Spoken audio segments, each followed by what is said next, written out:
Paper नहीं पता कि किस तरह से आने वाला है, क्या इंपॉर्टेंट रहेगा, क्या हम करने वाले हैं, तो बिल्कुल भी डरने की बात नहीं है।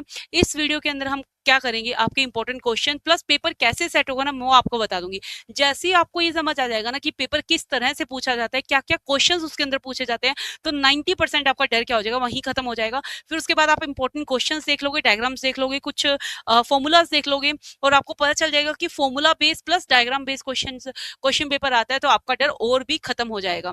तो hello everyone, my name is Soni, I am from Kausar classes, और आज हम स्टार्ट करते हैं हमारी फिजिक्स का पेपर सॉल्विंग वीडियो। इसमें हम 12th क्लास का एनआईएस का पेपर सॉल्व करने वाले हैं। तो बिल्कुल जल्दी से कोई पेपर क्वेश्चन पेपर की तरफ बढ़ते हैं। आपका जो पेपर रहेगा, देखिए इसके अंदर क्या क्या है, आपको इसके अंदर करना है। सबसे पहले जैसे मैं बताती हूँ कि जो आपका पेपर है वो किस पैटर्न में रहेगा। आज आपका ये पेपर दिया हुआ है, देखो आप अपना सब्जेक्ट देख सकते हो, फिजिक्स है। उसके बाद जनरल इंस्ट्रक्शंस आ गई, उसके बाद आपका पेपर में कैसे आते हैं 1 to 16 नंबर के आपके MCQ, 7 to 18 very short type question like objective type question, या फिर ट्रू फॉल्स, इस तरह के क्वेश्चन आएंगे। 29 to 37 क्वेश्चन रहेंगे वेरी शॉर्ट वन लाइनर इस टाइप के रहेंगे। 38 to 41 आपके क्वेश्चन होते हैं 50 to 80 वर्ड्स में आपको आंसर करना होता है, और 2 क्वेश्चन आते हैं आपके 5 मार्क्स के। इस तरह से आपका जो ये पेपर है वो आपको देखने को मिलेगा। सोल्व करेंगे तो आपको आइडिया लग जाएगा कि किस तरह से आपको पेपर को सोल्व करना है। उसके बाद ये डर बिल्कुल खत्म होने वाला है, क्योंकि हम पहले से ही देख लेंगे कि हमें किस तरह से पेपर को एलिमिनेट मेथड से या फिर फॉर्मूलाज का यूज करके किस तरह से, अगर आपका कोई ऐसा क्वेश्चन है जिसको आप बिल्कुल भी आइडिया नहीं है कि ये कैसे हम सोल्व करें, क्या आंसर हो सकता है, तो आप क्या करते हो कि तुक्का मारना चाह रहे हो, राइट।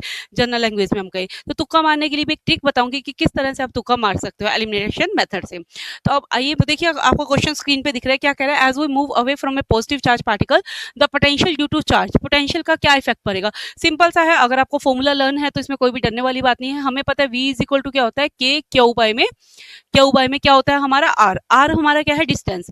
अब आर हमारा है यहाँ पे डिस्टेंस।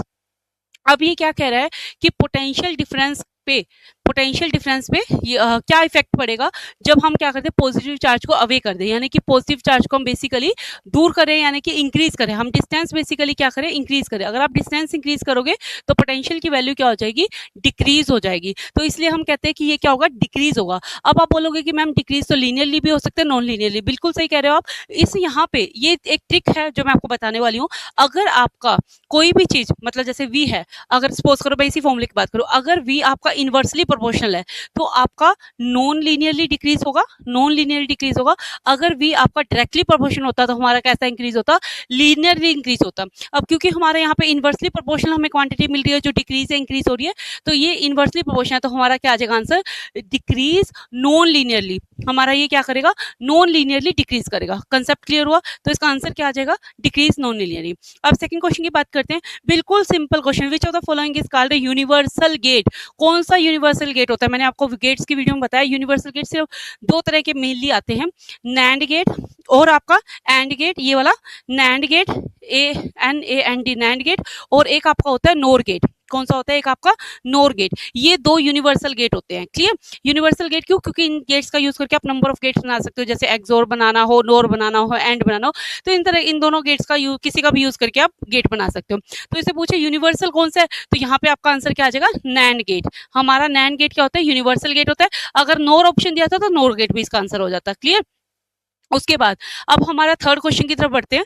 थर्ड क्वेश्चन हमारा देखिए क्या कहते हैं, ए solid cylinder block of volume v and A density rho vertically in water with 1/2 of its volume immerse. अब ये क्या कर रहा है, एक सिलेंड्रिकल वो ले लिया, आपका क्या ले लिया इसने, एक सिलेंडर ले लिया। सिलेंडर को समझ लीजिए, आपको समझाने के लिए बताती हूँ कि एक बकेट ले ली, मान लीजिए एक बकेट ले ली, उसके अंदर सिलेंडर को इसने डाल दिया। क्लियर। अब ये जो सिलेंडर है ना, कह रहा है पहले जब मैंने इस वाटर के अंदर डाला, मान लीजिए वाटर के अंदर डाला है, वाटर के अंदर डाला तो मैंने इसको क्या कर दिया, 1/2 डिप कर दिया। 1/2 मतलब आधा ये पानी के बाहर है, आधा ये पानी के अंदर है। ठीक है। फिर कहता है मैंने दूसरा लिक्विड लिया, it floats vertically 1/5 of its volume outside. 1/5 कहता है इसका वॉल्यूम आउटसाइड है, और इनसाइड कितना है, सिर्फ इतना सा वॉल्यूम इनसाइड है। क्लियर हुआ। तो यानी कि अंदर अंदर वॉल्यूम कितना है, 1/5 आउटसाइड है, तो इमर्स अंदर डूबा कितना हुआ है, 4/5 वॉल्यूम। क्लियर हुआ, सिंपल, कुछ डरने वाली बात नहीं है। उसके बाद अब ये क्या कह रहा है, the relative density of the liquid, relative density क्या होगी लिक्विड की। अब हमें पता है सिलेंडर की डेंसिटी क्या होती है, सिलेंडर की density equal to density of liquid by में फ्रैक्शन इमर्स्ड। मतलब सिंपल सा एक फॉर्मूला, आप किसी से भी करते हो, मैं आपको यहाँ पे एक सिंपल सा फॉर्मूला बताती हूँ। सिलेंडर की अगर आपने डेंसिटी निकालनी हो तो कैसे निकालोगे, डेंसिटी ऑफ द लिक्विड, अब लिक्विड यहाँ पे वाटर भी हो सकता है, कोई XYG कोई भी लिक्विड हो सकता है, मल्टीप्लाई क्या कर देना, इमर्स्ड वॉल्यूम, इमर्स्ड वॉल्यूम। इसे कहा है ना कि मैंने वाटर के अंदर इसको इमर्स कर दिया, तो इमर्स्ड वॉल्यूम। अब इससे आपका आंसर आई क्या होगा, समझ ही गए होगे। 90% बच्चों ने तो सोल्व भी कर लिया होगा, जो मेरे साथ स्टार्टिंग से वीडियो सोल्व करते हैं उनको पता है न्यूमेरिकल से बिल्कुल डरने की जरूरत नहीं है। ठीक है, तो यहाँ पे आपने क्या किया, सिलेंडर का वॉल्यूम निकालना है। पहले केस में हम क्या करेंगे, पहले केस में कितना दे रखा है 1/2, पहले केस में कितना दे रखा है 1/2, तो हमारी इसकी रो सी की वैल्यू क्या हो जाएगी, रो डब्ल्यू, जैसे अगर मैं इसकी बात करूं तो आपका रो सी की वैल्यू क्या हो जाएगी, फॉर्मूला आपको लिखा हुआ है, तो इसकी रो सी की वैल्यू क्या हो जाएगी हमारे पास, देखो रो सी, फर्स्ट केस के अंदर बात कर रही हूँ, density of water multiply 1/2, clear. Second case में सिलेंडर की वेलोसिटी क्या हो जाएगी, डेंसिटी ऑफ लिक्विड, जो भी पर्टिकुलर लिक्विड आपको दे रखे, इसने कोई लिक्विड का नाम नहीं लिया, अनदर लिक्विड लिखा हुआ है सिर्फ, कितनी डेंसिटी, इमर्स कितना है। अब मोस्टली बच्चे इस केस में क्या करेंगे, फॉर्मूला उनको याद होगा, सब फटाक से जल्दी जल्दी क्या करेंगे 1/5 से मल्टीप्लाई कर देंगे, जो कि रॉन्ग हो जाएगा। 1/5 से मल्टीप्लाई नहीं कर सकते, क्योंकि मैंने क्या कहा है, इमर्स लिक्विड कितना पानी के अंदर डूबा है वो लेना आप लोग, तो यहाँ पे क्या आ जाएगा 4/5 हो जाएगा ये, राइट क्योंकि पानी के अंदर कितना डूबा है 4/5, 1/5 तो बाहर है, इसलिए उसे कंफ्यूज करने के लिए दिया। अब आप दोनों को इक्वेट कर दो, जब दोनों को इक्वेट करोगे तो आपके पास डेंसिटी कितनी आ जाएगी, डेंसिटी कितनी आ जाएगी आपके पास 1/2, जब इन दोनों को रेशियो लोगे डिवाइड करोगे तो ये इससे तो ये कैंसिल हो जाएगा, तो आपका डिवाइड करोगे तो कितना आ जाएगा 4/5, राइट तो 4/5। अब आपको क्या करोगे, इसको सोल्व करोगे तो कितना आ जाएगा 1/2 मल्टीप्लाई कितना आ जाएगा 5/4, उल्टा हो जाएगा ना, इतना तो मैथमेटिकल आप कर लोगे, तो नीचे क्या आ जाएगा 5/8, तो आपकी डेंसिटी कितनी आ जाएगी 5/8। सिंपल, दोनों का अगर आप रेशियो करोगे, इसको इससे डिवाइड करोगे तो क्या आ जाएगा rho W by rho L, right. Relative density क्या होती है, वाटर की डेंसिटी बाय में लिक्विड की डेंसिटी, तो rho W by rho L कर दोगे, दोनों को कैलकुलेट कर लोगे 5/8 आंसर आ गया। था ना बिल्कुल सिंपल, इस तरह से बिल्कुल सिंपल सिंपल क्वेश्चन है, सारा डिटेल्स मैंने आपको अपनी वीडियोस में कराया हुआ है, तो अगर आपने वीडियोस देखी तो बहुत अच्छी बात है, वीडियो नहीं देखी तो भी इससे आपको बहुत सारा आइडिया होने वाला है, तो जाके आप वीडियो देख पाए। अगर आपके पास टाइम कम है तो कोई इशू नहीं है, मैं कोशिश करूंगी जल्दी जल्दी इसमें से कवर करवाने की। क्वेश्चन क्या कहता है हमारा, बिल्कुल सिंपल सिंपल, बिल्कुल सिंपल क्वेश्चन है। देखिए क्या कह रहे हैं क्वेश्चन के अंदर, ध्यान से देखिए, a travelling wave is string is represented by the equation, किससे रिप्रेजेंट कर रहा है, ये इक्वेशन से ये क्या कर रहा है आपका एक ट्रैवलिंग वेव को रिप्रेजेंट कर रहा है। ट्रैवलिंग वेव की वैल्यू कितनी दे रखी है, इतनी दे रखी है। इसने पूछा है हमसे कि y इज इक्वल टू, ये इक्वेशन मैंने आपको दे दी, क्या था y इज इक्वल टू, मैंने क्या दे दी आपको, ये इक्वेशन दे दी। अब ये पूछ क्या रहा है, पूछ क्या रहा है द मैक्सिमम पार्टिकल वेलोसिटी, कुछ भी मत याद रखो, मैंने आपको स्टार्टिंग में भी एक बात बताई थी, जब हम पार्टिकल वेलोसिटी की बात करते हैं तो वेलोसिटी के अंदर हम क्या करते हैं, वेलोसिटी होती है हमारी डिस्टेंस बाय में टाइम या डिस्प्लेसमेंट बाय में टाइम, तो अब सिंपल समझना है, हमें मैक्सिमम पार्टिकल की मैक्सिमम वेलोसिटी निकालनी है, ध्यान रखना अच्छे से। तो v ये हमारे दे रखा है, अब हमारे डिस्टेंस दे रखा है, तो इसका हम क्या करेंगे, with respect to time derivative कर देंगे। With respect to time derivative करोगे तो हमें पता है जो कोस साइन होता है उसका डेरिवेटिव क्या होता है कोस, तो हमारा डेरिवेटिव क्या आ जाएगा cos kx minus omega t, और ये a एज इट इज आ जाएगा आपका, राइट। और ओमेगा टी क्योंकि with respect to time derivative कर रहे हैं तो हमारे पास ओमेगा टी का क्या आ जाएगा माइनस ओमेगा, ओमेगा टी का क्या आ जाएगा यहाँ पे माइनस ओमेगा। मतलब मैं यहाँ पे आपको बता देती हूँ कि बेसिकली डेरिवेटिव क्या होने वाला है इसका, तो बेसिकली इसका डेरिवेटिव होगा माइनस ए ओमेगा, और यहाँ पे क्या आ जाएगा कोस के एक्स माइनस के टी, यही डेरिवेटिव होगा, इतना तो आपको पता ही है। अब देखो कोस थीटा की वैल्यू, मैंने आपको बताया था कोस थीटा की वैल्यू कहाँ से कहाँ तक लाई करती है, -1 to +1, मतलब थीटा -1 से लेके +1 के बीच में हो सकता है। अब आपको क्या करना है, एक बार थीटा को -1 पुट करना है, एक बार थीटा को +1 पुट करना है। अब कहोगे कि मैम कंफ्यूजन होती है, तो इस पूरे को हमने क्या मान लिया, थीटा मान लिया। तो अब हमारी इक्वेशन जो बन गई है, हमारी इक्वेशन बन गई है -a ओमेगा कोस थीटा, ठीक है। अब मैंने क्या किया, एक बार कोस थीटा को क्या पुट किया, -1 पुट कर दिया, -1 पुट किया तो आपकी वैल्यू क्या आ गई, ए डब्ल्यू आ गई, कोस थीटा की जगह क्या आ गया -1 से -1 करोगे तो ये आंसर आ गया। अब अगर मैं कोस थीटा को +1 पुट करती हूँ तो मेरा क्या आएगा आंसर -AW। अब इसने क्या पूछा, मिनिमम वेलोसिटी कितनी होगी इतनी, मैक्सिमम वेलोसिटी कितनी होगी इतनी, इसने क्या पूछा the maximum particle velocities, maximum velocity आपकी कितनी हो जाएगी AW, क्योंकि मिनिमम तो पूछती नहीं, अगर मिनिमम पूछी होती तो -AW हो जाता है। क्लियर हुआ, साथ के साथ स्क्रीनशॉट लेते रहना ताकि आपको बाद में समझने में ईजी हो जाए। अगर नहीं लेना है, सिर्फ समझने में फोकस करो तो कोई इशू नहीं है, वीडियो को दोबारा रिपीट करके देख लेना। क्लियर। अब उसके बाद नेक्स्ट क्वेश्चन की बात करते हैं। नेक्स्ट क्वेश्चन क्या कह रहा है, the force between the to charge Q1 and Q2 kept at A distance R is F। दो फोर्स दे रखी है आपको, फोर्स कितनी दे रखी है आपको, एफ दे रखी है, दो चार्ज के बीच में, एक चार्ज Q1 एक चार्ज Q2 है, डिवाइड बाय आर अगर उनसे करें तो इतनी फोर्स है। अब ये कहता है अगर उनके मैग्नीट्यूड को हाफ कर दिया जाए, मैग्नीट्यूड क्या कर दें हम, हाफ कर दें, अगर इसका मैग्नीट्यूड को हम क्या कर दें, हाफ कर दें, और इसके डिस्टेंस को भी हम क्या कर दें, हाफ कर दें, तो फोर्स की वैल्यू किसकी इक्वल होगी। बिल्कुल सिंपल क्वेश्चन है ये, हम स्टार्टिंग से पढ़ते हैं, हमें पता है F इज इक्वल टू क्या होता है Q1, K को मैं कांस्टेंट ले रही हूँ, K की वैल्यू मैंने 1 मान ली, मतलब ऐसे हमारा होता है K is equal to Q1 Q2 by r square, इतना सा फॉर्मूला होता है। अब इसने ये तो हमारे पास कहता होता है, अब इसने नई बात क्या बोल दी कि एफ डैश की अगर मैं वैल्यू निकालूं तो एफ डैश हमारे पास क्या हो जाएगा, के कांस्टेंट, इसकी वैल्यू मैं 1 मान लेती हूँ, और Q1 कितना हो जाएगा, क्या कहा इसने, magnitude of the each charges them is half कर दिया, Q1 की वैल्यू Q1/2 होगी, Q2 की वैल्यू Q2/2 होगी, और डिस्टेंस को भी हाफ कर दिया, यानी R की वैल्यू क्या हो जाएगी, R/2 का होल स्क्वायर। क्लियर। अब इसको सोल्व कर लो, क्या आंसर आएगा, के को मैं यहाँ पे इग्नोर कर रही हूँ, के को मैं यहाँ पे एक बार इग्नोर कर रही हूँ, बिकॉज क्योंकि के की वैल्यू मैंने क्या मान ली, यहाँ पे 1 मान ली। क्लियर।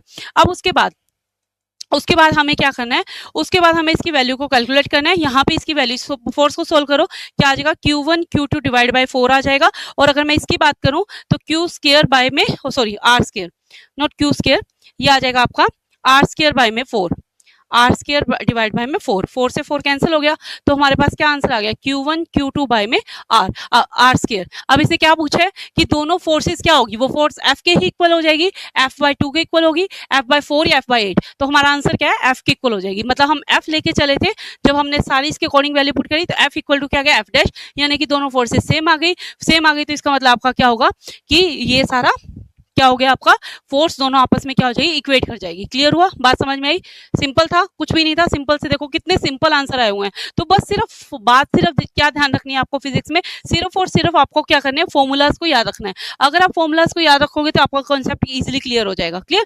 नेक्स्ट अगर मैं बात करूँ dimension formula of electric field, dimension formula of electric field बहुत बच्चों को तो मुझे नहीं याद होगा, इसका डायमेंशन फॉर्मूला होता है। मैं तो वीडियोज में कहती हूँ ज्यादा टाइम वेस्ट ही मत करो, डायमेंशन फॉर्मूला डायरेक्टली याद रखो, डायरेक्टली याद रखोगे तो इसका आंसर सबको पता होगा कि कितना होता है, ML_T-3 A-1। कैसे होता है, जिनको नहीं पता वो मैं बता दूं, वैसा होता है फोर्स का फॉर्मूला मल्टीप्लाई में चार्ज क्या होता है, A/T, राइट, A/T। अब ये मत बोलना कि मैम फोर्स का फॉर्मूला नहीं पता, अब फोर्स का तो फॉर्मूला पता होगा, जिसको फोर्स का फॉर्मूला नहीं याद रहता तो उस फॉर्मूले से करेंगे मास इंटू एक्सेलेरेशन, एक्सेलेरेशन को क्या करेंगे, वेलोसिटी बाय टाइम। इस तरह से मैंने अपनी वीडियो में बहुत डिटेल में समझाया कि अगर आपको नहीं याद होते तो वैसे निकालो। अब फोर्स का फॉर्मूला क्या होता है, फोर्स का फॉर्मूला होता है ML_T-2। अब एक T यहाँ से ऊपर चला जाएगा तो ये T3 हो जाएगा, और A ऊपर जाके क्या हो जाएगा, A-1 हो जाएगा। तो बेसिकली हमारे पास होता है ML_T-2, और जब हम इसको डिवाइड करेंगे A मल्टीप्लाई T है, ये T ऊपर चला जाएगा तो क्या हो जाएगा, ML_T⁻³ हो जाएगी, और A⁻1। तो ये हो गया आपका इलेक्ट्रिक फील्ड का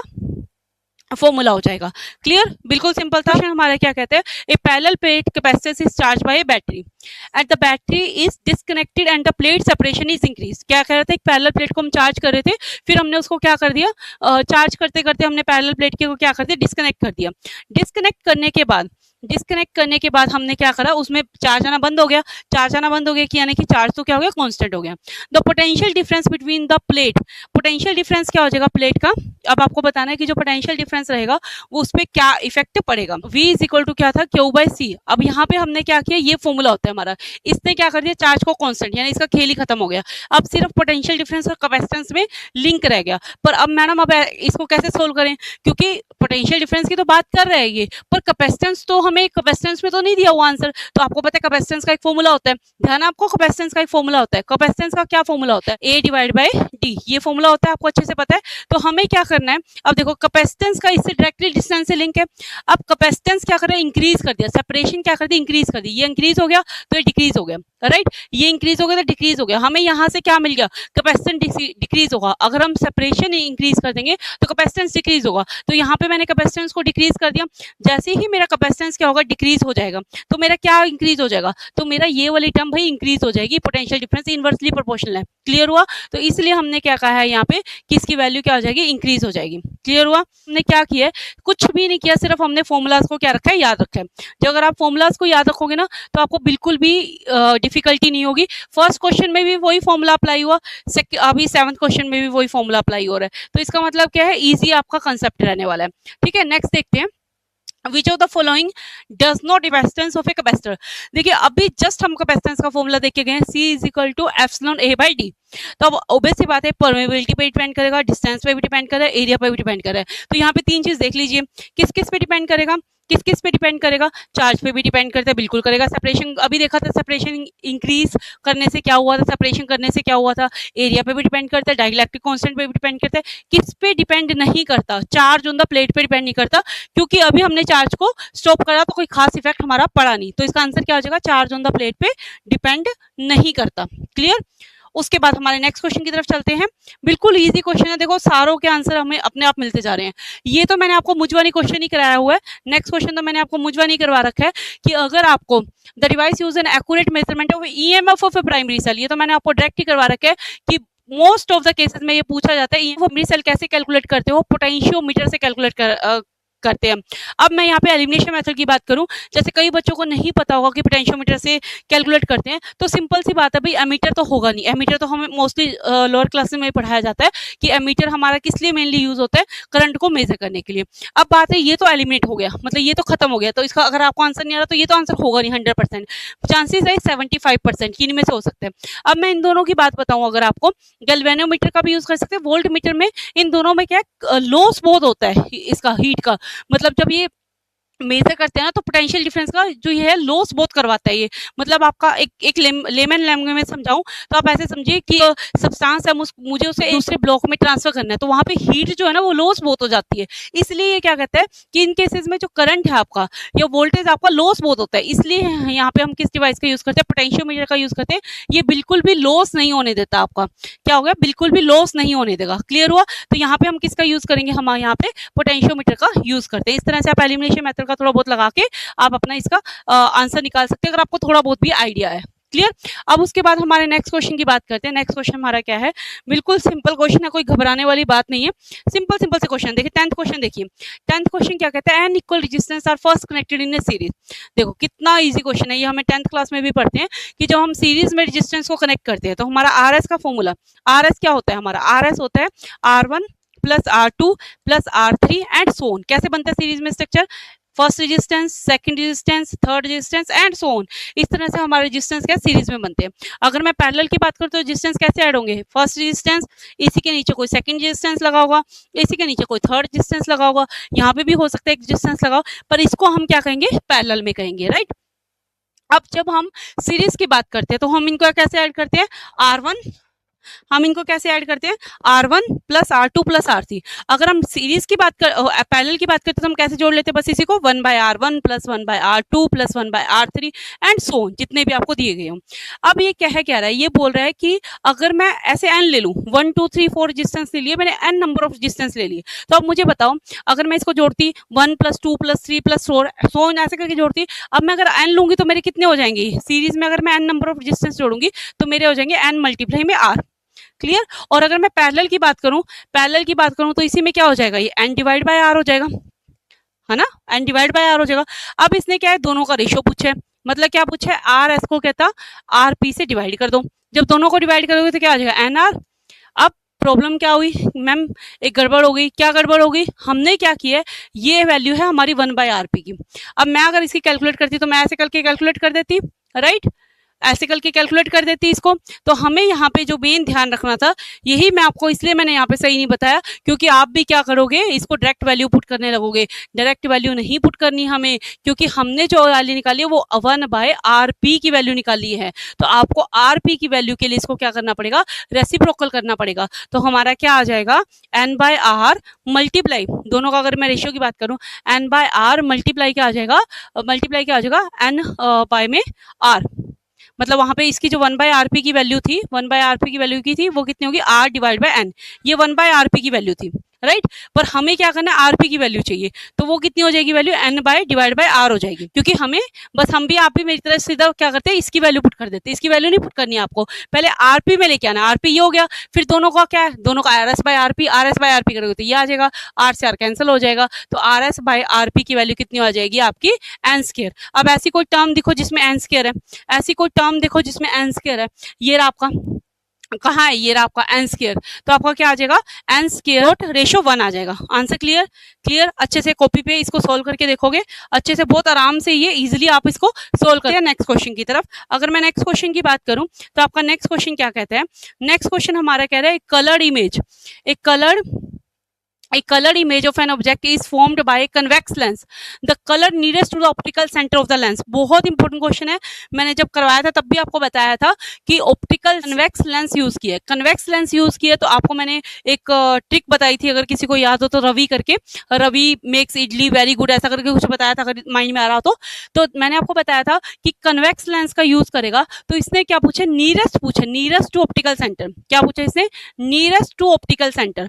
नीयरेस्ट टू ऑप्टिकल सेंटर कौन सा कलर दिखेगा आपका, वोयलेट, क्योंकि वोयलेट क्या होगा, ज्यादा बैंड होगा, और रेड क्या होता है आपका, कम बैंड होता है, रेड क्या होता है, कम बैंड होता है। तो इसे नीयरेस्ट पूछा तो वोयलेट आ जाएगा, अगर फर्देस्ट पूछता तो क्या आ जाता, रेड आ जाता। इसको आप किसी पैटर्न में याद रखते हो, विबग्योर के पैटर्न में ही याद रखोगे, इसको विबग्योर के पैटर्न में याद रखोगे। यहां से अगर ऐसे जाओगे, याद रखो ये सबसे ज्यादा बैंड होगा कन्वेक्स लेंस के केस में, मतलब यहाँ पे आपको ये ऑप्टिकल सेंटर के नीयरेस्ट मिलेगा आपको, और रेड कलर ऑप्टिकल सेंटर से क्या मिलेगा, बहुत दूर मिलेगा। तो बाई चांस दोनों में से कुछ भी पूछ ले तो आप इसको आसानी से बता पाओगे। क्लियर हुआ। उसके बाद हमारा नेक्स्ट क्वेश्चन की बात, we make an identical prism of different type of glass. अब ये कह रहे हैं कि एक तरह की मैं प्रिज्म बना रहा हूँ, मान लो कि मैंने प्रिज्म बताई, सपोज करो कि मैंने 3 तरह की प्रिज्म बनाई, सबका 5 मतलब हाइपोटेन्यूज रेडियस और आपका बेस सबका 5 सेंटीमीटर, मतलब तीनों चारों तरह की जो प्रिज्म है वो सारी आइडेंटिकल है, बट मटेरियल इसने क्या किया, अलग अलग यूज किया, एक सोडा गिलास यूज कर लिया, एक राउंड ग्लास यूज कर लिया, एक फ्लिंट ग्लास यूज कर लिया, एक क्वार्ट ग्लास यूज कर लिया। अब ये कह रहा है कि सबसे ब्रॉडेस्ट स्पेक्ट्रम, सबसे चौड़ा मतलब सबसे ब्रॉडेस्ट स्पेक्ट्रम किस में मिलेगा आपको, ये मैंने आपको वीडियो के अंदर पहले भी बताया था, ये क्वेश्चन इंपॉर्टेंट और आता भी, देखो आपके लास्ट ईयर आया भी हुआ है। क्या पूछ रहे हैं, सबसे ब्रॉडेस्ट स्पेक्ट्रम की बात कर रहे हैं, तो मैंने आपको बताया था सबसे ब्रॉडेस्ट स्पेक्ट्रम किस में मिलता है, फ्लिंट ग्लास में मिलता है। सबसे ब्रॉडेस्ट स्पेक्ट्रम किस में मिलता है, फ्लिंट ग्लास में। बहुत बच्चे इसमें कंफ्यूज थे, क्राउन ग्लास में, फ्लिंट ग्लास में। क्राउन ग्लास में स्पेक्ट्रम मिलता है पर इतना अच्छा नहीं मिलता। अगर मैं सबसे ब्रॉडेस्ट की बात करूं तो किस में मिलेगा, फ्लिंट ग्लास में, फ्लिंट ग्लास में। याद रखना, इसको कंफ्यूज मत हो जाए। अगर आपका फ्लिंट ऑप्शन नहीं है तो हम क्राउन की तरफ जाएंगे, अदरवाइज हमारा किस में मिलेगा, फ्लिंट ग्लास के अंदर आपका ये मिलता है। क्लियर। नेक्स्ट क्वेश्चन हमारा है 13 number question, which of the following quantities does not change when the light transfer one medium to another medium. कितना सिंपल क्वेश्चन है। जब हम रिफ्रैक्शन और रिफ्लेक्शन, डिस्पर्जन, स्कैटरिंग सब पढ़ते हैं तो हम सिर्फ एक ही बात करते हैं, लाइट वन मीडियम से दूसरे मीडियम में जा रही है, वन मीडियम से ऐसे कर रही है, वन मीडियम से वैसे कर रही है।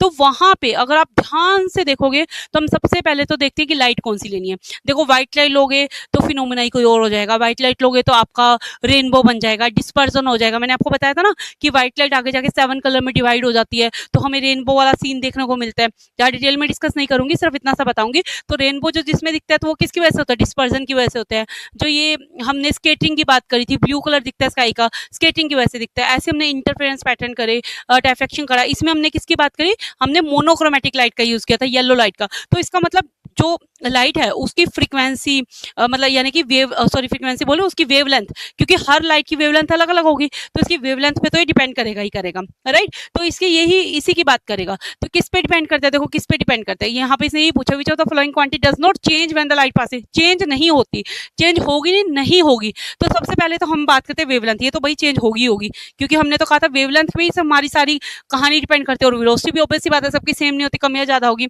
इंटेंसिटी भी चेंज होती है। तो क्या चेंज नहीं होगा, फ्रीक्वेंसी चेंज नहीं होगी। तो अगर मैं इसके आंसर की बात करूं तो इसका आंसर क्या आ जाएगा, फ्रीक्वेंसी। फ्रीक्वेंसी चेंज नहीं होती जब हम एक मीडियम से दूसरे मीडियम में जाते हैं, क्योंकि फ्रीक्वेंसी के नंबर ऑफ ऑसिलेशन, एक वेव ने जितना ऑसिलेशन करना है वो तो ऑसिलेशन करेगी ना, तो ये क्या हो गया, इसकी फ्रीक्वेंसी चेंज नहीं होगी। अब नेक्स्ट क्वेश्चन की बात करते हैं, when collimated lights are incident on the surface of a polarising medium at an angle equal to polarising angle. आ गई ना वही बात, कौन सा ला आ गया, ये प्रोवेस्टर्स लॉ। प्रोवेस्टर्स लॉ में देखो इसने क्या कह दिया, जब हम कोई लाइट रे इंसिडेंट करते हैं सरफेस के साथ तो जो उसका पोलराइजिंग मीडियम का जो एंगल बनता है वो किसके इक्वल हो जाता है, पोलराइजिंग एंगल के। मैंने इसको आपको कहा था प्रोवेस्टर्स लॉ, वैसे लर्न कर लेना, पर इसने यहाँ पे डेफिनेशन मतलब प्रोवेस्टर्स लॉ का यूज करके आपको एक तरह से रिफ्लेक्टेड रे और रिफ्रैक्टेड रे का एंगल पूछ लिया। तो वो कितना एंगल होता है, 90 डिग्री। यहाँ पे इसने डेफिनेशन ना पूछ के क्या पूछ लिया, एंगल पूछ लिया। एंगल पूछे तो भी हमें पता है कि कितना होता है 90 डिग्री। था ना सिंपल क्वेश्चन। देखो अब देखो आपका बिल्कुल पैटर्न ना इजी हो रहा है, बजाय आपको डेफिनेशन लिखने के ये क्या पूछ रहे हैं आपसे, सिंपल क्वेश्चन ही पूछ लिया उसका। मतलब डेफिनेशन समझ लो, पूरा एक्सप्लेन करके बता, कहते हैं सिर्फ ये बता दो चलो अच्छा एंगल कितना बनता है, तो एंगल कितना बनेगा 90 डिग्री, ये तो हमें पता ही है, हमने पढ़ा हुआ है, राइट। नेक्स्ट क्वेश्चन की तरफ बढ़ते हैं। अब देखो क्वेश्चन क्या कह रहे हैं, a boat at anchor is rocked by waves where crusts are 100 meter apart from the velocity, crust are 100 meter apart and the velocity 25 meter per second, the boat bounces up in every, देखो यहाँ पे क्या कह रहा है, जैसे हम कोई भी वेव बनाते हैं, आप इस तरह से बनाते हो ना, कोई भी वेव बनाते हो तो आप कैसे बनाते हो, इस तरह से कोई वेव बनाते हो, ये ऐसे ऐसे ऐसे ऐसे, ठीक है। अब एक वेव क्या होती है, एक क्रस्ट और एक ट्रफ से मिलके बनती है, राइट। तभी हम इसको इस पूरी को वेव कहते हैं। अब ये कह रहा है कि ये जो क्रस्ट है, दोनों के जो दो वेव्स के क्रस्ट है, उसके अंदर 100 मीटर का अपार्ट है, यानी कि हमें लैम्बडा की वैल्यू दे रखी है 100 मीटर, और उसमें साथ में क्या कह रहा है, वेलोसिटी कितनी है इसकी, v is equal to 25 metre पर सेकेंड, 25 मीटर पर सेकेंड। अब हमें क्या करना है, वेव इक्वेशन का यूज करना है। वेव इक्वेशन का यूज करके यहाँ से आप क्या निकाल दोगे, इसकी वेलोसिटी निकाल दोगे। एक सेकंड के लिए सपोज करते हैं कि बाय चांस अगर आप वेव इक्वेशन ही भूल गए, किसी को नहीं याद आ रहा कि वेव इक्वेशन कैसे थी, कई बार हो जाता है, नहीं ध्यान रहता, इस केस में देखिए आप सिंपल देखिए, बेसिकली वेवलेंथ होती क्या है, लेंथ ऑफ ए वेव, यानी कि डिस्टेंस की बात करें तो डिस्टेंस की वैल्यू कितनी होगी 100, वेलोसिटी कितनी दे रखी है 25। क्या कह रहा है, टाइम निकालने की बात कर रहे हैं, है ना। तो वेलोसिटी क्या है, वैसे वेलोसिटी क्या होती है, डिस्टेंस बाय टाइम, यही होता है हमारा। अगर किसी को वेव रिलेशन याद नहीं है, उस केस की मैं बात करूं, तो इस केस में हम क्या करेंगे, v is equal to d by t, distance कितना 100, t हमें निकालना है, और v की वैल्यू कितनी दे रखी है 25, तो हमारे पास क्या आ जाएगा 25 is equal to 100 by t. तो यहाँ पे हमारा ये कैंसिल हो गया, तो t की वैल्यू कितनी आ गई 4 सेकंड आ गई, राइट। अदरवाइज वेव इक्वेशन का ही यूज करना है, और वेव इक्वेशन अगर आप यूज करते हैं तो आपको मैंने बताया हुआ है कि क्या फॉर्मूला होता है, बहुत इंपॉर्टेंट है भाई, वेव इक्वेशन पे क्वेश्चन आता ही आता है, ठीक है। कोई मतलब रट लो वेव इक्वेशन को, तो कोई ना कुछ ना कुछ इसका पूछ ही लेंगे, चाहे कुछ भी पूछ ले, फ्रीक्वेंसी पूछ ले, वेवलेंथ पूछ ले, कुछ भी पूछ सकते हैं। तो v इज इक्वल टू हमारे पास क्या होता है f इंटू में लैम्बडा, ये सबको पता है, वेव इक्वेशन सबको पता है, ठीक है। अब ये भी पता होगा फ्रीक्वेंसी क्या होती है 1 बाय टाइम पीरियड, तो टाइम पीरियड हमारे यहाँ से निकल जाएगा अगर हमारे पास फ्रीक्वेंसी निकल जाती है, कोई घबराने वाली बात नहीं है। अब v हमें 25 दे रखी है, ठीक है, फ्रीक्वेंसी मल्टीप्लाई क्या हो जाएगा 100 हो जाएगा, राइट। तो 25 बाय में 4, तो f की वैल्यू कितनी आ गई 1/4 आ गई, f की वैल्यू कितनी आ गई 1/4 आ गई। अब टाइम पीरियड क्या होता है 1 बाय टी, फ्रीक्वेंसी क्या होती है 1 बाय टी, मतलब जो मेरी वैल्यू आई है 1/4, इसको भी 1 बाय कर दो, 1 बाय कर दोगे तो क्या आ जाएगी 4 आंसर आ जाएगा। तो 4 सेकंड देखिए ऑप्शन में है, ये रहा 4 सेकंड इसका आंसर आ जाएगा। क्लियर। तो मैंने दोनों केसेस बता दिए कि डिस्टेंस अगर आपको याद हो डिस्टेंस से आप कैलकुलेट कर लो, नहीं तो वेव इक्वेशन से तो आप कैलकुलेट कर ही सकते हो। तो वेव इक्वेशन आपको बस थोड़ा सा क्या करना है अच्छे से माइंड में। नेक्स्ट अगर बात करें, बहुत इजी न्यूमेरिकल है, कुछ भी नहीं करना, 2 कोहेरेंट वेव्स के बारे में बता रखा है। 2 कोहेरेंट वेव है, ठीक है, उसकी इंटेंसिटी क्या दे रखी है आपको 9:1 में, कितनी इंटेंसिटी में दे रखा है 9:1 में इंटेंसिटी दे रखी है। क्लियर इसकी। अब आपको क्या करना है, इंटरफेरेंस पैटर्न प्रोड्यूस करिए, कहता the ratio of maximum and minimum intensity. अब आपको क्या निकालना है, रेशियो निकालना है, किसका, maximum intensity to minimum intensity. अब अगर आपको याद हो, हमने बहुत पहले इंटरफेरेंस में भी पढ़ा हुआ है कि जो इंटेंसिटी होती है वो क्या होती है, I inversely proportional to a square. Simple सी बात है, आई किसके इनवर्स, आई डायरेक्टली प्रोपोर्शनल होता है, सॉरी इनवर्सली नहीं, डायरेक्टली प्रोपोर्शनल होता है ए स्क्वायर के, ये हमने पढ़ा हुआ है। Clear, simple. अब देखो अगर मैं मैक्सिमम इंटेंसिटी की बात करूं, अब इसने क्या दे रखा है, पहले तो सिंपल हो जाता अगर ये रेशो में ना देता, रेशो में दे दिया तो भी हमारे लिए कोई खास बात नहीं है, हम इसको क्या कर देते हैं I1 रेशो I2 ले लेते हैं। इंटेंसिटी क्या लेते हैं I1 रेशो, हमने क्या ले लिया I2। जब हम इसको I1 रेशो I2 लेंगे तो एम्पलीट्यूड भी हमने लेना पड़ेगा A1, क्या लेंगे हम एम्पलीट्यूड A1 रेशो A2, क्या ले लेंगे हम इसका एम्पलीट्यूड, क्या ले लेंगे A1 रेशो A2, ठीक है।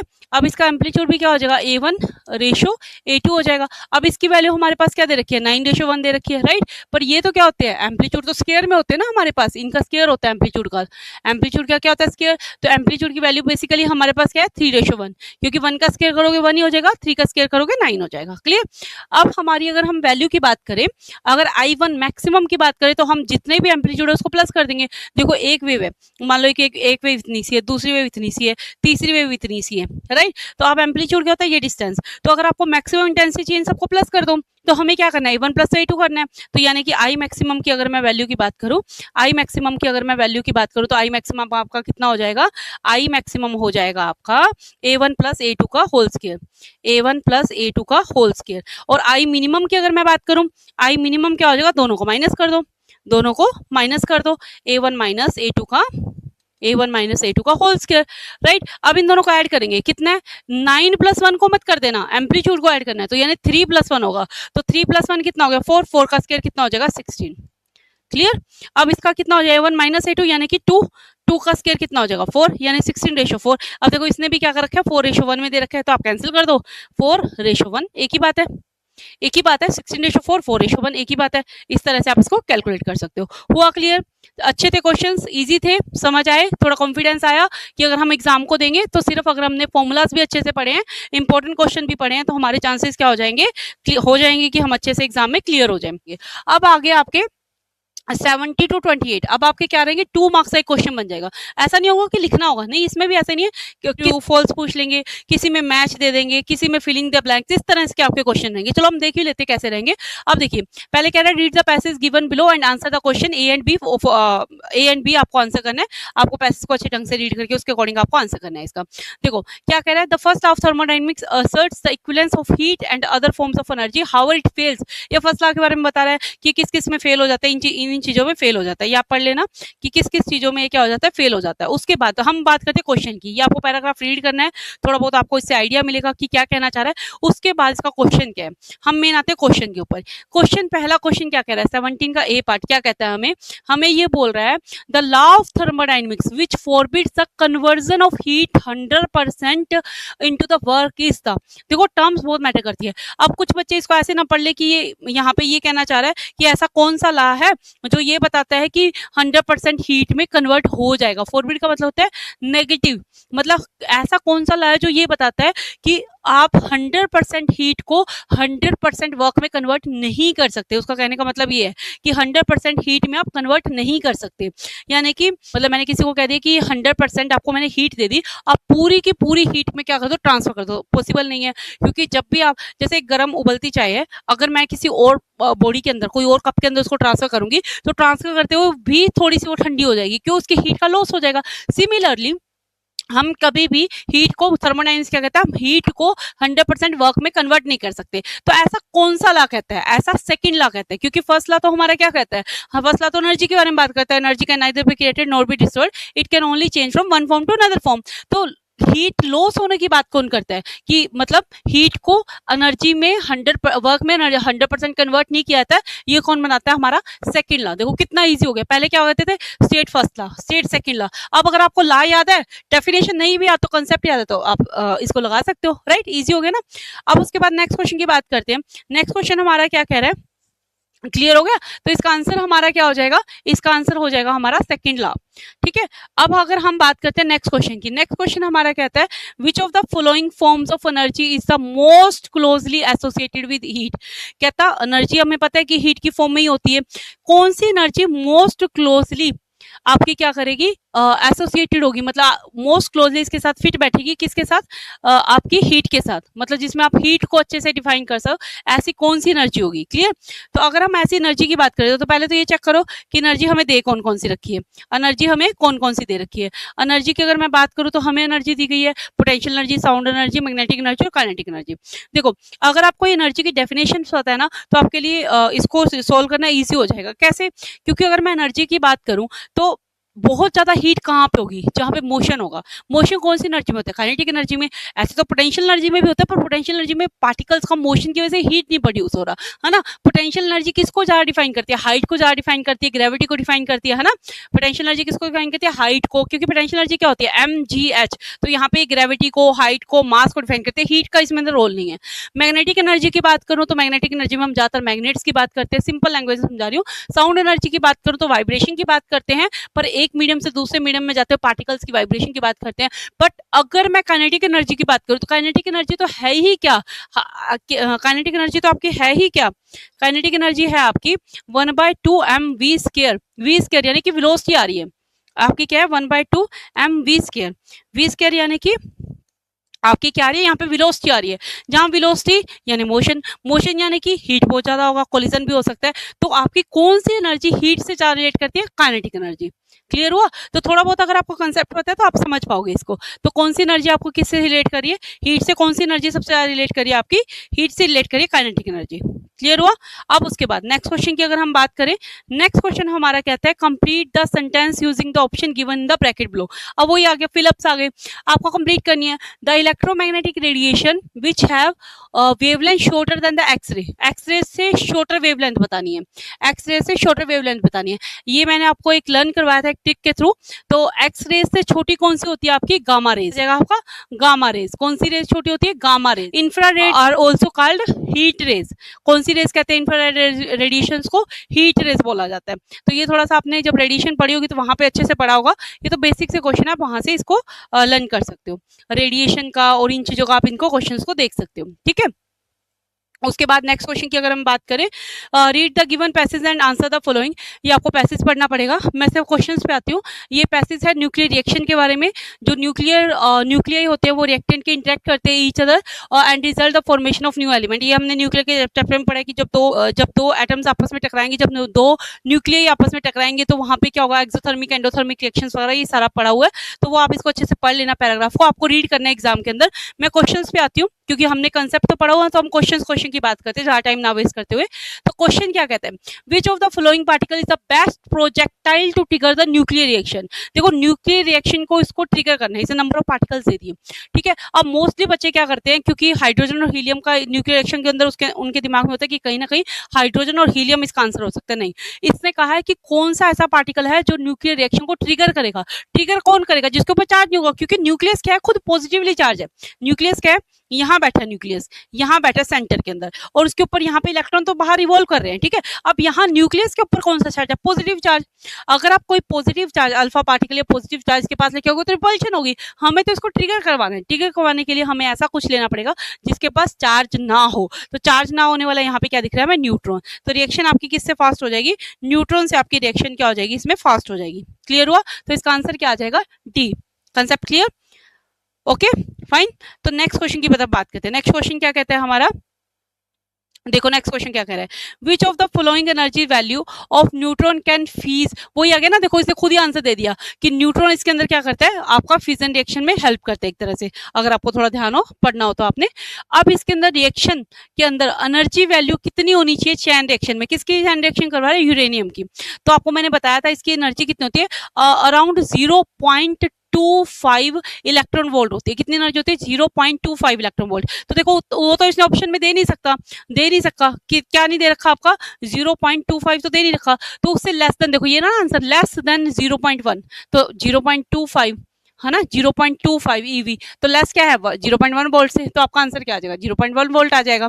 क्लियर? फिलिंग द ब्लैंक्स आगे क्या कह रहा है, in stationary wave the distance between the two successive node slash पूछ रहा है, स्लैश यानी कि हम दोनों को ऐड नहीं करेंगे, टू सक्सेसिव नोड्स और एंटी नोड्स की बात कर रहा है। तो मैंने आपको बताया हुआ है, अगर दोनों का ऐड करेगा तो λ/2 प्लस λ/2 यानी λ/4 हो जाएगा। अब क्योंकि इसने स्लैश दे दिया तो हमें क्या करना पड़ेगा, इसको स्लैश दे दिया तो हमें क्या करना है, इसके अंदर इसको एक ही लेना है, या तो एंटी नोड का या फिर नोड्स की बात कर रहे हैं। तो ये कितना हो जाएगा, λ/2। क्या आंसर हो जाएगा इसका, λ/2।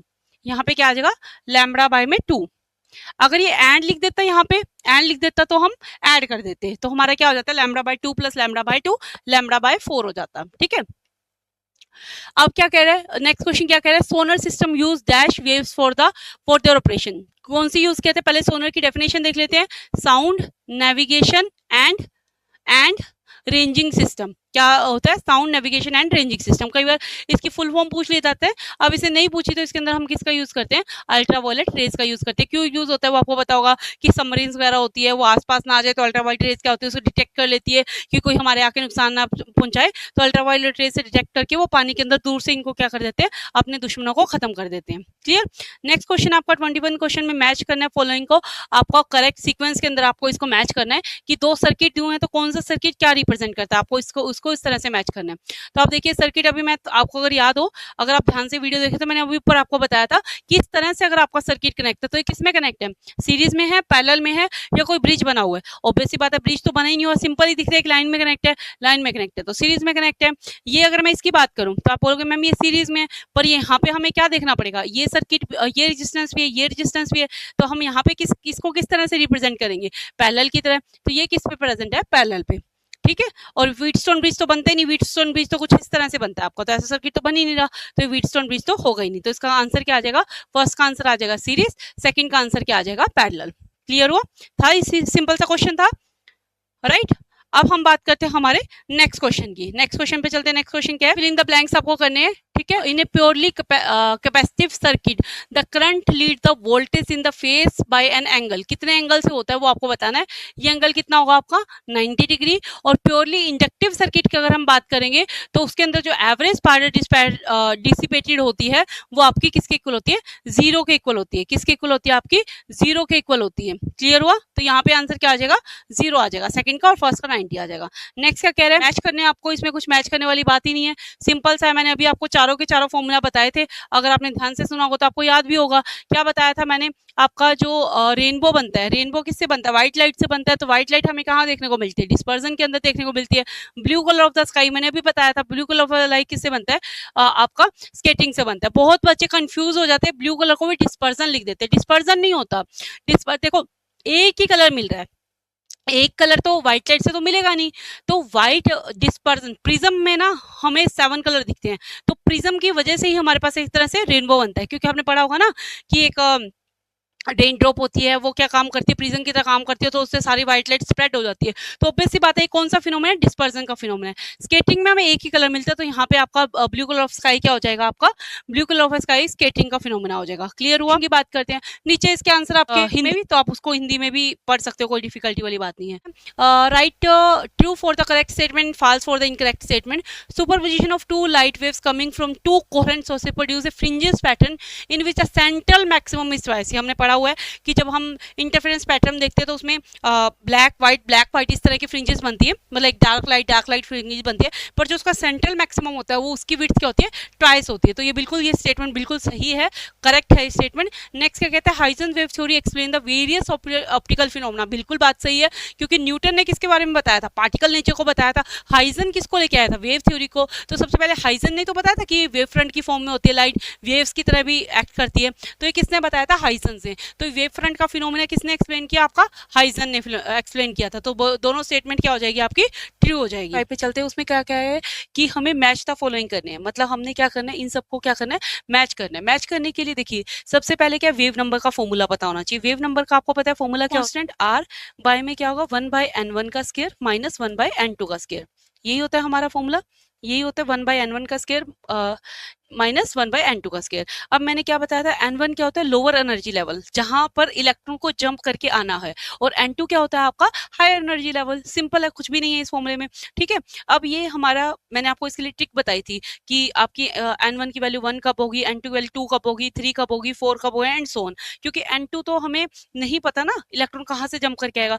जैसे अगर मैं इलेक्ट्रॉन थर्ड लेवल से भी जंप कर सकता है, सेकंड लेवल से भी जंप कर सकता है, फोर्थ लेवल से भी जंप कर सकता है, हायर एनर्जी लेवल तो कुछ भी हो सकता है। तो यहाँ पे हमें क्या करना है, n1 की वैल्यू हम चेंज करते हैं। तो वो कैसे चेंज होगी, ट्रिक बताई थी, आप कह सकते हो lazy boys prefer bread pizza. Lazy boy क्या करते हैं, पिज्जा या पास्ता। कई बार हम भी लेजी हो जाते हैं, तो हम भी सोचते हैं ना कुछ नया खाएं, कुछ अच्छा खाएं, है ना।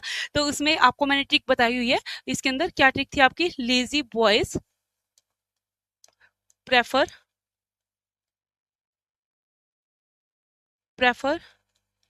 ब्रेड पास्ता या पिज्जा, कुछ भी कर लो आप, पास्ता या ब्रेड पिज्जा आजकल बहुत चल रहा है, वो भी कर सकते हो, ठीक है। अब इसमें क्या होगा, अगर ये क्या हो जाएगा, एल क्या बताएगा, लेमन सीरीज को, बी क्या बताएगा, ब्रैकेट सीरीज को, पी क्या बताएगा आपका यहाँ पे, पी क्या बताएगा आपका पास्चन सीरीज को, और ये क्या बताएगा आपका ब्रैकेट सीरीज को, ब्रैकेट। ये क्या बताएगा आपका, बी क्या बताएगा आपका बाल्मर सीरीज को, ये बाल्मर सीरीज लिखा हुआ, और यहाँ पे ये ब्रैकेट सीरीज है, और ये पी क्या है, पी फंड सीरीज। क्लियर हुआ। अब यहाँ पे लेमन सीरीज के लिए एल क्या हो जाएगी, एल की वैल्यू 1 हो जाएगी, L1 की बात कर रही हूँ। ब्रैकेट सीरीज के लिए N1 की वैल्यू 2 हो जाएगी, और आपका ये पाश्चन सीरीज के लिए L1 की वैल्यू कितनी हो जाएगी, 3 हो जाएगी। और ब्रेड ब्रेड यानी कि आपका क्या हो जाएगा, ब्रैकेट सीरीज के लिए L1 की वैल्यू 4 हो जाएगी और पी फंड सीरीज के लिए L1 की वैल्यू क्या हो जाएगी, 5 हो जाएगी। क्लियर, याद रहेगा। तो जो अगर आपने ट्रिक देखी हुई है तो आपको याद भी होगा, अब अच्छे से सबको याद भी हो गया होगा। तो एक बार आप स्क्रीनशॉट लेके कर लेना, ट्रिक मैंने लिख दी थी, वीडियो को पॉज करके आप ट्रिक देख लेना। अब उसके बाद हम आगे देखते हैं, इसने क्या कहा है, बाल्मर सीरीज यानी N1 की वैल्यू क्या होगी हमारी 2। तो यानी इस फॉर्मूले में हमें 2 पुट करना है, यहाँ पे 2 का पुट करोगे तो कितना आ जाएगा, 2 का स्क्वायर 4। तो यानी कि ऐसा फॉर्मूला जो 4 हो, ये रहा 4। तो हमारा ये फॉर्मूला किसके साथ मैच हो जाएगा, बाल्मर सीरीज के साथ। नेक्स्ट क्या कहते हैं, पाश्चन सीरीज। पाश्चन सीरीज के अंदर मैनुअल की वैल्यू क्या करते हैं, 3। इस फॉर्मूले में अगर आप 3 पुट करोगे तो क्या हो जाएगा, 3 का स्क्वायर यानी कि 9। तो 9 वाला फॉर्मूला ये रहा, पाश्चन सीरीज। हो गया सिंपल, था कोई डिफिकल्ट, कुछ भी डिफिकल्ट नहीं था, बिल्कुल सिंपल सा था जिसको हमने इजीली सोल्व कर दिया। ठीक है, तो इस तरह के क्वेश्चंस आपको थोड़ा सा ध्यान से करने हैं। अगर आप ट्रिक्स वगैरह को ध्यान है आपको तो कोई भी प्रॉब्लम आपको इस तरह के क्वेश्चंस में नहीं आने वाली। क्लियर। उसके बाद हिंदी में भी देखिए, इसका अगर आप करना चाहें तो हिंदी में भी सेम मैच कर सकते हैं। आपका बाल्मर सीरीज क्या हो जाएगी, बाल्मर सीरीज आपकी ये 4 वाली हो जाएगी, पाश्चन सीरीज आपकी प्राश्चन यानी 3 वाली हो जाएगी। आगे क्या कह रहा है, write the true for the correct statement and false for the incorrect statement. आपको ट्रू फॉल्स में आंसर देना। देखो पेपर कितना ईजी हो गया, ट्रू फॉल्स में हमें आंसर करना है सिर्फ। ठीक है, अब ये क्या कह रहा है, the decay rate of radioactive element increase with the increase of temperature. क्या, तो जो डिके रेट है आपका, जो डिके रेट है वो इंक्रीज हो जाता है जब आपका टेम्परेचर इंक्रीज होता है। ठीक है, तो मैं आपको अगर डिके रेट की बात करूं तो अब हमने कल भी देखा था कि इसके अंदर न्यूक्लियस का इफेक्ट होता है, राइट। तो न्यूक्लियस के इफेक्ट के कारण अगर हम बाहर से टेम्परेचर दे रहे हैं तो वो किसको इफेक्ट करेगा, न्यूक्लियस को इफेक्ट करेगा, नहीं, वो बाहर के इलेक्ट्रॉन्स को इफेक्ट करेगा। अगर वो बाहर के इलेक्ट्रॉन्स को इफेक्ट करेगा तो डिके रेट मतलब जो न्यूक्लियस के पास हो रहा है तो उस पर तो कोई इफेक्ट नहीं पड़ेगा, न्यूक्लियस की वजह से हो रहा है, तो ये स्टेटमेंट फॉल्स हो जाएगी। टेम्परेचर का इफेक्ट होता है पर किस पे, इलेक्ट्रॉन्स पे, तो यहाँ पे ये क्या आ जाएगा, फॉल्स हो जाएगा। इसका आंसर क्या आ जाएगा, फॉल्स, क्योंकि टेम्परेचर क्या होता है, इंडिपेंडेंट होता है, न्यूक्लियस पे डिपेंडेंट होता है इलेक्ट्रॉन पे। पर ये किसकी बात करें, रेडियो एक्टिव एलिमेंट की बात करें, यानी न्यूक्लियस के डिके की बात करें। आगे क्या कह रहे हैं, using technique of artificial radioactivity is now theoretically available to convert iron to gold. अब आप बोलोगे कि मैम ये तो अगर पॉसिबल ही नहीं इसका आंसर, तो आप फॉल्स लिख के आ जाओगे। पढ़ने में स्टेटमेंट ऐसे लग रही है कि हम लोहे से सोना बना सकते हैं। आप सोचोगे कि मैम अगर ऐसा होता लोहे से सोना तो पूरी दुनिया में आती, तो फॉल्स, ये नहीं, ये आपका आंसर ट्रू है। अब आप बोलोगे मैम ऐसा होता तो कब तक हम पूरा आयरन को गोल्ड बना सकते।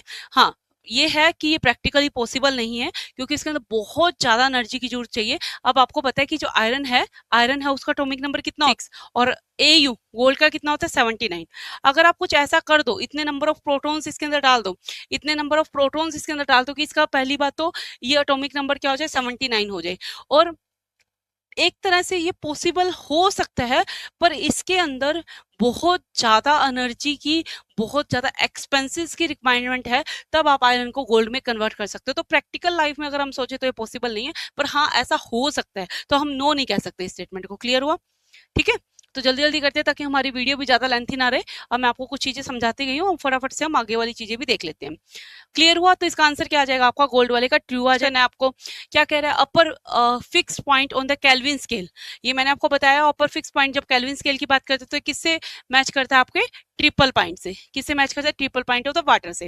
Efficiency of an ideal heat engine working between ice point and steam point. कितनी होती है एफिशिएंसी आइस पॉइंट और स्टीम पॉइंट पे? आइस पॉइंट आपका कितना होता है, एफिशिएंसी क्या होती है, एफिशिएंसी आइस पॉइंट की अगर मैं बात करूं कितना होता है 273 केल्विन, और अगर मैं स्टीम पॉइंट की बात करूं तो कितना होता है 373 केल्विन। यही होता है हमारा आइस पॉइंट और स्टीम पॉइंट। अगर आप एफिशिएंसी का फॉर्मूला करोगे तो क्या होगा, 1 माइनस आइस पॉइंट बाय में हीट पॉइंट। तो आपका कैलकुलेट करके अप्रोक्सीमेटली आंसर आ जाएगा 0.26, पर यहाँ पे आपका 26.9 दिया, तो पॉइंट शिफ्ट करके इसका कितना आ जाएगा, 100 से डिवाइड करना पड़ेगा, तो आपका कितना आएगा 26.9% हो जाएगा इसका। क्लियर हुआ? इज इक्वल टू क्या होता है 1 माइनस TC, टी आइस का, आई से लिख देती हूँ, टी आइस यानी कि आइस का टेम्परेचर बाय में क्या हो जाएगा, टी स्टीम का टेम्परेचर। तो 1 माइनस आपका क्या हो जाएगा 273 बाय में 373 हो जाएगा। क्लियर? तो इन दोनों को आपने क्या करना है, डिवाइड करना है। डिवाइड कर दोगे तो आपका क्या आ जाएगा, आंसर आ जाएगा। तो अप्रोक्सीमेटली आपका आंसर कितना आ जाएगा, 0.269 करके आता है शायद ये। तो अब जब 100 से डिवाइड करोगे तो ये कितना हो जाएगा, परसेंटेज में निकालना है तो 26.9% हो जाएगा। बाकी कैलकुलेशन आप कर लेना इसकी, मैंने आपको वैसे बता दिया। आगे हमारे पास क्या क्वेश्चन कह रहा है हमारा, फिलिंग द ब्लैंक्स में क्या कह रहा है, in Young double slit experiment if the separation between the slit is tripled. अगर हमारे यंग डबल स्लिट एक्सपेरिमेंट के बीच में अगर जो सेपरेशन है उसको हमने क्या कर दिया, 3 टाइम्स कर दिया, तो द फ्रिंज विड्थ बिकम होगा था। सिंपल सी बात है, हमारे पास बीटा की वैल्यू दी हुई है लैम्बडा एल बाय में डी, ये हमें पता है। अब इसने क्या कर दिया, ये बीटा डैश की जब बात की, बीटा डैश की बात की तो लैम्बडा एल बाय कितना हो गया, 3D हो गया। ठीक है, अब इस पूरे की जगह मैं क्या पुट कर सकती हूँ, बीटा पुट कर सकती हूँ, तो beta dash is equal to क्या होगा, बीटा बाई 3 आ जाएगा, तो कितनी हो जाएगी, 1/3 हो जाएगी। क्लियर हुआ, सिंपल सी बात थी, हो गया क्लियर। उसके बाद नेक्स्ट क्वेश्चन हमारा क्या कहता है, नेक्स्ट क्वेश्चन के अंदर हमारा कहता है कि हमारी जो in the young double slit experiment when the light of the wavelength lambda is equal to 6000 angstrom is used in 99 fringes are seen। अगर वो कहता है इतनी वेवलेंथ, इतनी लैम्बडा, मैं लैम्बडा अगर वैल्यू इतनी यूज करता हूँ तो मेरे को 99 फ्रिंजेस मिलती है, तो 5500 नहीं 5500 अगर मैं इसकी यूज करूंगा, वेवलेंथ यूज करूंगा, तो मुझे कितनी फ्रिंजेस मिलेगी, तो मुझे कितनी फ्रिंजेस मिलेगी, अभी निकाल के गए हो आप, सेम वही फॉर्मूला जो ऊपर लगा के गए हो, बीटा इज इक्वल टू क्या होता है, lambda L by D. Wavelength कितनी दे रखी है आपको, 6000 एंगस्ट्रॉम, और फ्रिंजेस कितनी दे रखी है, 99 फ्रिंजेस। तो आपका कैसे कैलकुलेट करोगे, जनरल एक बार फॉर्मूला मैंने आपको बताया हुआ है कि n2 divide by n1 is equal to क्या होता है आपका, lambda 2 divide by lambda 1, lambda 2 divide by lambda 1, यही होता है इसका फॉर्मूला। अब ज्यादा फॉर्मूले पे ज्यादा डिटेल में नहीं जाएंगे क्योंकि लंबी बहुत हो रही है वीडियो, तो शॉर्ट में करेंगे, लैम्बडा 2 डिवाइड बाय क्या होता है, लैम्बडा 1। क्लियर। अब उसके बाद इसकी वैल्यूज को पुट कर दो, हमें क्या कैलकुलेट करना है, L2 कैलकुलेट करना है। फ्रिंजेस हमें दे रखी है 55,000 और 56,000, तो अब इसकी वैल्यूज को पुट कर डालना है ना, 99 मल्टीप्लाई कितनी है, 6000 डिवाइड बाय क्या आ जाएगा, 5500 कैलकुलेट कर लो, सोल्व कर लेना इसको, सोल्व करके आपका आ जाएगा अप्रोक्सीमेटली ये बन जाएगी 108 फ्रिंजेस। कितनी बन जाएगी, 1 पॉइंट समथिंग कुछ आएगा, 1.2 शायद समथिंग कुछ आता है, इसको इससे मल्टीप्लाई करोगे तो 108 आपका क्या आ जाएगा, इसकी फ्रिंजेस बन जाएगी। बाकी एग्जैक्ट कैलकुलेशन आप देख लेना, 1.09 या 1.2 कुछ आता है इन दोनों को डिवाइड करके, मतलब 6000 डिवाइड बाय 5500 कर देना, तो आपका 0.9 समथिंग कुछ आएगा, उसको आप 99 से मल्टीप्लाई कर लेना, वो तो आप कैलकुलेट कर लोगे, तो आपका आंसर कितना आ जाएगा, टोटल 108 फ्रिंजेस बनती है इसके अंदर। क्लियर हुआ, क्लियर हुआ, कर लोगे इसको, सिंपल सा था, इजी सा था, कुछ भी नहीं है इसके अंदर। नेक्स्ट अगर मैं बात करती हूँ उसके बाद, ये 28 क्वेश्चन हो गया। अब हमारा सेक्शन बी स्टार्ट हो गया। सेक्शन बी की अगर मैं बात करूँ तो हमारे पास क्या है, mention any two method to reducing friction between the two surfaces moving relative to each other. दो फ्रिक्शन के नाम बताने, कौन से ऐसे मेथड है जिससे आपका क्या कर सकते हो, फ्रिक्शन को रिड्यूस कर सकते हो। रोलिंग फ्रिक्शन का यूज कर लो, रोलिंग ऑब्जेक्ट का यूज करो, रोलिंग सिलेंडर्स वगैरह का यूज कर लो, उससे भी आपका क्या है, फ्रिक्शन जो है डिक्रीज हो जाएगा, उससे क्या आपका फ्रिक्शन डिक्रीज हो जाएगा। पॉलिश सरफेस कर दो, लुब्रिकेशन कर दो, बहुत सारे मेथड है, आपको दो ही पूछे हैं। लुब्रिकेशन कर दो, लुब्रिकेशन का मतलब क्या होता है, लुब्रिकेटिंग फ्रिक्शन से, लुब्रिकेटिंग से ऑयल लगा दो, ग्रीस लगा दो, फ्रिक्शन रिड्यूस हो जाएगा आपका। पॉलिश कर दो सरफेस को, फ्रिक्शन रिड्यूस हो जाएगा। आप रोलर्स का यूज कर दो, मतलब सिलेंडर का यूज करके भी आप इसका क्या है, रोलिंग फ्रिक्शन को रिड्यूस कर सकते हो। ठीक है, मैग्नेटिक लेविएशन करके भी आप इसको क्या कर सकते हो, रिड्यूस कर सकते हो। तो ये आपके दो थे, मैंने आपको 3-4 बता दिए। आगे क्या कह रहे हैं, एक एक क्वेश्चन करते चले जाएंगे क्योंकि सारे क्वेश्चन करेंगे तो वीडियो बहुत लंबी हो जाएगी। नेक्स्ट क्वेश्चन क्या है, name the diode which is used in reverse bias. देखो simple question, name the diode का नाम पूछा, बायस के अंदर हम कौन सा डायोड यूज करते हैं, जीनर डायोड यूज करते हैं। कौन सा डायोड यूज करते हैं, जीनर डायोड। याद है, बताया था मैंने आपको, जीनर डायोड का रिवर्स बायस की अगर हम बात करते हैं तो यहाँ पे आपका जो यूज किया जाता है वो जीनर डायोड यूज किया जाता है। जो जीनर डायोड होता है, Zener diode, right, Zener diode use करते हैं, क्यों करते हैं, वोल्टेज रेगुलेशन का काम करते हैं, वोल्टेज को रेगुलेट करने का काम करते हैं, वोल्टेज का लॉस नहीं होने देता, तो वोल्टेज रेगुलेशन के लिए हम क्या करते हैं, जीनर डायोड का यूज करते हैं। ये हमें बताया भी था मैंने आपको, क्यों यूज किया था रिवर्स बायस में, क्योंकि ये करंट को फ्लो होने देता है, it allows current to flow only when the voltage exceed a certain value. जब वोल्टेज एक सर्टेन वैल्यू पे एक्सीड होते हैं तो ये करंट को क्या करता है, फ्लो करने के लिए अलाउ करता है, दैट्स व्हाई हम जीनर डायोड का यूज करते हैं, वोल्टेज रेगुलेशन के लिए इसका यूज किया जाता है। क्लियर। उसके बाद नेक्स्ट क्वेश्चन की अगर हम बात करें, सिंपल सा क्वेश्चन था, 1-1 करते जाएंगे। नेक्स्ट क्वेश्चन की अगर हम बात करते हैं, नेक्स्ट क्वेश्चन हमारा क्या कहते हैं, ए बॉयज 32 क्वेश्चन नहीं, ये इसका ये रह गया 31। अगर हम 31 क्वेश्चन की बात करें, आइडेंटिफाई द एक्शन मैं फर्स्ट क्वेश्चन सबका और में से उठाती जा रही हूँ, ठीक है। आप चाहे ये भी कर सकते हैं, ये भी कर सकते हैं। अगर आपको फिर भी डाउट है कि मैम हमें ये नहीं आ रहा, तो कमेंट बॉक्स में कमेंट कर देना, हम आपको सॉल्यूशन प्रोवाइड कर देंगे। नेक्स्ट क्वेश्चन क्या कह रहा है, identify the action reaction forces acting on a block lying on the table, explaining how this force are developed. कितना इजी क्वेश्चन है। मोशन वाले चैप्टर से मेरे को लगता है थर्ड या फोर्थ क्वेश्चन उठ रहा है, ठीक है। और हम इग्नोर करते हैं कि मोशन का चैप्टर तो 10th क्लास का पढ़ने की जरूरत नहीं है। थर्ड या फोर्थ क्वेश्चन है आपका। कौन सा लॉ अप्लाई हो रहा है, Newton third law. Newton third law क्या कहता है, हर एक्शन का एक रिएक्शन होगा। जैसे आपने पढ़ा होगा, स्विमिंग का एग्जांपल देखा हुआ, आपने बोट वाला एग्जांपल देखा हो कि हम जब बोट से जंप करते हैं, बोट पीछे जाते हैं, हम जाते हैं। रिकॉल गन वाला एग्जांपल पढ़ा हुआ है। ये सारे के सारे के न्यूटन थर्ड लॉ है। अभी कह रहा है कोई टेबल के ऊपर बुक रखी हुई है, टेबल के ऊपर बुक रखी हुई है, तो क्या इसके ऊपर कौन सा लॉ अप्लाई हो रहा है, मतलब थर्ड लॉ अप्लाई हो रहा है। एक्शन क्या हो रहा है कि जो बुक है वो टेबल पे फोर्स लगा रही है, बुक के ऊपर डाउनवर्ड डायरेक्शन में वेट का फोर्स लग रहा है। और अगर मैं इसकी बात करूं तो टेबल इसके ऊपर क्या है, नीचे से फोर्स लगा रहा है। तो इस तरह से ये क्या करे, एक्शन का, बुक एक्शन कर रही है तो टेबल भी क्या कर रहा है, फोर्स के थ्रू इसको रिएक्शन दे रहा है। क्लियर। उसके बाद नेक्स्ट क्वेश्चन है, what is Reynold number. Reynold number, RE, Reynold number क्या होता है, आपकी एक डायमेंशन लेस क्वांटिटी होती है।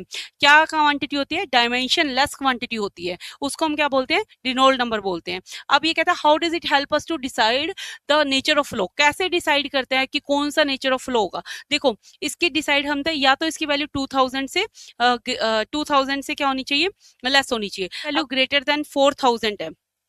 अगर इसकी वैल्यू क्या है, ग्रेटर देन 4, लैमिनर फ्लो कब होगा, जब 2000 से लेस रहेगी। टर्बुलेंट फ्लो हो जाएगा जब इसकी वैल्यू 4000 से ज्यादा हो जाएगी, लैमिनर फ्लो। उसके बाद टर्बुलेंट फ्लो, टर्बुलेंट फ्लो कब हो जाएगा, जब इसकी वैल्यू क्या हो जाएगी, 4000 से ज्यादा हो जाएगी। अब मैम जब इसकी वैल्यू 2000 से 4000 के बीच में लाई करेगी, आपने 2000 का तो बता दिया कि 2000 से कम लैमिनर फ्लो हो जाएगा, 2000 से ज्यादा आपका 4000 से ज्यादा आपका टर्बुलेंट फ्लो हो जाएगा। अब जब आपका 2000 से 4000 के बीच में लाई करेगी वैल्यू, तो आपका ट्रांजिशनल बोल देते हो जिसको। कैसा रहता है, ट्रांजिशनल फ्लो, ये वाला फ्लो हो जाएगा आपका ट्रांजिशनल फ्लो, जब आपकी वैल्यू क्या हो जाएगी, 2000 से लेके 4000 के बीच में लाई करेगी। क्लियर हुआ, सिंपल इजी था, कुछ भी नहीं है। दोनों फ्लो की बात पूछी और कुछ नहीं पूछा हुआ। व्हाट इज टर्मिनल वेलोसिटी, आप उसके अंदर देख लेना। उसके बाद name the 4 strokes of the Carnot cycle in इन आपको क्या करके सीक्वेंस में। वैसे तो हमने पढ़ा हुआ एडियाबैटिक फ्लो होता है, आइसोथर्मल फ्लो होता है, एक्सपेंशन होता है, एडियाबैटिक कंप्रेशन होता है, पर इसने फ्लो में पूछा है। फ्लो में अगर मैं बात करूं तो सबसे पहले क्या आ जाएगा, एक्सपेंशन। कौन सा एक्सपेंशन आ जाएगा, आइसोथर्मल एक्सपेंशन। देखो फ्लो में पूछा है, आइसोथर्मल एक्सपेंशन हो जाएगा आपका। क्लियर। उसके बाद एडियाबैटिक एक्सपेंशन हो जाएगा, एडियाबैटिक एक्सपेंशन हो जाएगा। उसके बाद आपका आइसोथर्मल आइसोथर्मल कंप्रेशन हो जाएगा, आइसोथर्मल कंप्रेशन हो जाएगा, कंप्रेशन, आइसोथर्मल कंप्रेशन हो जाएगा। उसके बाद आपका एडियाबैटिक एडियाबैटिक एडियाबैटिक क्या हो जाएगा, कंप्रेशन हो जाएगा। ठीक है। तो मतलब क्योंकि इसने फ्लो में पूछा ना, आप चाहो तो चारों के नाम बता सकते हो कि जैसे इसमें आइसोथर्मल होता है, एडियाबैटिक होता है, एक्सपेंशन होता है, कंप्रेशन होता है, पर इसने फ्लो में पूछा सीक्वेंस में क्या होता है। तो एक्सपेंशन होगा पहले, दोनों एक्सपेंशन, आइसोथर्मल और एडियाबैटिक, उसके बाद दोनों के कंप्रेशन आ जाएंगे। क्लियर, इजी था। सीक्वेंस में पूछा है, सीक्वेंस में लिखना, अदरवाइज वो गलत कर देगा। नेक्स्ट क्वेश्चन क्या कहते हैं, draw the symbol of symbol and truth table of NOR gate. Truth table तो हमें पता ही है कि इनपुट क्या हो जाएगी आपकी, इनपुट की वैल्यू क्या ले लोगे आप, 0 ले लोगे तो आउटपुट 1 मिलेगी। अगर मैं ट्रुथ टेबल की बात करूँ नॉट गेट की, सबसे सिंपल ये होती है। इनपुट की अगर मैं बात करूँ, देखो ट्रुथ टेबल बना रही हूँ, आपको बिल्कुल साफ साफ बनानी है, ये तो मैं आपको रफली बना के बता रही हूँ, इनपुट और आउटपुट। अगर मैं इसकी इनपुट की बात करूँ, जब आप 0 दोगे तो आउटपुट 1 मिलेगी, जब आप आउटपुट 1 दोगे तो आपकी इनपुट क्या मिल जाएगी, 0 मिल जाएगी। अब सिंबल ड्रा करना है, सिंबल कैसे ड्रा करते हो, इसका बिल्कुल सिंपल सा सिंबल होता है, ये ट्रायंगल, फिर एक यहाँ पे सर्कल, और ये क्या बताता है, आपकी इनपुट बताता है, इनपुट, और ये क्या बताता है, आपका आउटपुट बताता है। और ये ट्रायंगल क्या बताती है, एम्पलीफायर के बारे में बताती है। और आपका इसको क्या बोला जाता है, इन्वर्टर भी बोला जाता है, नोट गेट को क्या बोला जाता है, इन्वर्टर भी बोला जाता है। तो होप आपको ये भी क्लियर हुआ होगा। नेक्स्ट क्वेश्चन है आपका, ए 2 kg block is rest on a horizontal surface, the coefficient of static friction between the surface is this. अब कुछ सब वैल्यू दे रखी है, देखो ब्लॉक का मास दे रखा है, कोफिशिएंट ऑफ फ्रिक्शन दे रखा है, और आपको क्या दे रखा है, ग्रेविटी की वैल्यू। वैसे तो हम ग्रेविटी की वैल्यू क्या लेते हैं, 9.8 मीटर पर सेकंड से स्क्वायर लेते हैं, राइट। पर अब इसने क्या किया, इसको भी 10 कर दिया ताकि आपकी कैलकुलेशन इजी हो जाए। अब आपको मास की वैल्यू दे रखी है, कोफिशिएंट ऑफ फ्रिक्शन दे रखा है, और आपको क्या दे रखा है, जी की वैल्यू दे रखी है। तो क्या होता है ये आपका स्टैटिक फ्रिक्शन, आपको क्या निकालना है, आपको coefficient of static friction between the surface in contact, calculate the limiting friction निकालना है। लिमिटिंग फ्रिक्शन निकालना है आपको। देखो लिमिटिंग फ्रिक्शन की अगर मैं बात करूं, लिमिटिंग फ्रिक्शन मैं ऐसे अलग से लिख देती हूँ आपको समझ आए। लिमिटिंग फ्रिक्शन क्या होता है, coefficient of static friction multiply में नॉर्मल फोर्स। नॉर्मल फोर्स क्या होती है आपकी, मास मल्टीप्लाई में ग्रेविटी। ये तो पता होगा, अभी ये चीजें तो बताने की जरूरत नहीं है भाई। न्यूटन सेकंड लाते फोर्स का फॉर्मूला एम ए के इक्वल था और एम इंटू में जी हो जाएगा। करूँ तो आपका क्या आंसर आ जाएगा इसकी, अगर मैं बात करूँ तो क्या आ जाएगा आपका, लिमिटिंग फ्रिक्शन की जो वैल्यू आएगी वो कितनी आ जाएगी, न्यू एस कितना है 0.3 मल्टीप्लाई में नॉर्मल फोर्स मास इंटू में ग्रेविटी, मास कितना है 2 मल्टीप्लाई में ग्रेविटी कितनी है आपकी 10। तो आपका कितना आ जाएगा, इसकी मल्टीप्लाई कर लो, कितना आ जाएगा आपका ये 0 पॉइंट हटा दो, 10 आ जाएगा नीचे, 10 इंटू में 2 डिवाइड बाई 10, तो मतलब आपका कितना आ जाएगा 6 न्यूटन। फोर्स कितनी आ गई 6 न्यूटन। लिमिटिंग फ्रिक्शन की फोर्स कितनी होगी 6 न्यूटन होगी। सिंपल, कुछ नहीं है, जिसको फॉर्मूलाज पता है वो इजीली इसको कैलकुलेट कर सकते हैं। बिल्कुल इजी सा था, आराम से इसको आराम से तसल्ली से कैलकुलेट कर सकते हो। उसके बाद अगर मैं नेक्स्ट क्वेश्चन की बात करूँ, नेक्स्ट क्वेश्चन क्या कहते हैं, calculate the movement of photons, photon of frequency. अब आपको क्या करना है, calculate the momentum of photon of frequency, photon of frequency का मोमेंटम निकालना है। अब आइंस्टाइन इक्वेशन याद है, ई इज इक्वल टू क्या था हमारा एच न्यू, क्या था एच न्यू, न्यू क्या होगी फ्रीक्वेंसी, ई हमारी एनर्जी, एच क्या हो गया प्लैंक्स कांस्टेंट 6.626 कुछ वैल्यू होती है ना इसकी, तो एच क्या होगा हमारा प्लैंक्स कांस्टेंट। ठीक है, ई इज इक्वल टू हमारा क्या होता है पी इंटू में सी। सी क्या होता है स्पीड ऑफ लाइट, पी क्या होता है मोमेंटम, ई क्या रहेगी एनर्जी। दोनों को इक्वेट कर दो, क्योंकि इसने मोमेंटम के टर्म में पूछा ना, मोमेंटम ऑफ ए फोटोन, यानी कि हमें पी निकालना है। पी निकालना है, दोनों इक्वेशन को इक्वेट कर दिया, इक्वेशन 1 है ये इक्वेशन 2 है, दोनों इक्वेशन को इक्वेट कर दिया। इक्वेट करेंगे तो हमारे पास क्या आ जाएगा, पी की वैल्यू क्या आ जाएगी एच वी पाई में सी। वी क्या आ जाएगी यहाँ पे आपकी फ्रीक्वेंसी, और सी क्या आपकी स्पीड ऑफ लाइट, और एच आपके है प्लैंक कांस्टेंट जिसकी वैल्यू 6.626 इंटू 10⁻⁻34 जूल पर सेकंड होती है। क्लियर।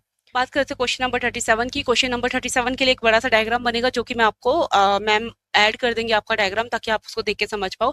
सिंपल सा डायग्राम है, उसमें जीनर डायोड और ये सब आपके जितना भी पूछा हुआ है वो उसके अंदर ऐड किए होंगे, तो आप सिंपल से समझ जाएंगे उसको। पीएन जंक्शन वगैरह बना के ऐड किया हुआ है, वो आप सिर्फ डायग्राम बनाना है, वो आप वहां से प्रैक्टिस कर सकते हो। नेक्स्ट क्वेश्चन है हमारा explain Raman effect. Raman effect क्या होता है, देखो जो सीवी रमन थे उन्होंने रमन इफेक्ट की खोज की थी, बहुत बड़े साइंटिस्ट थे।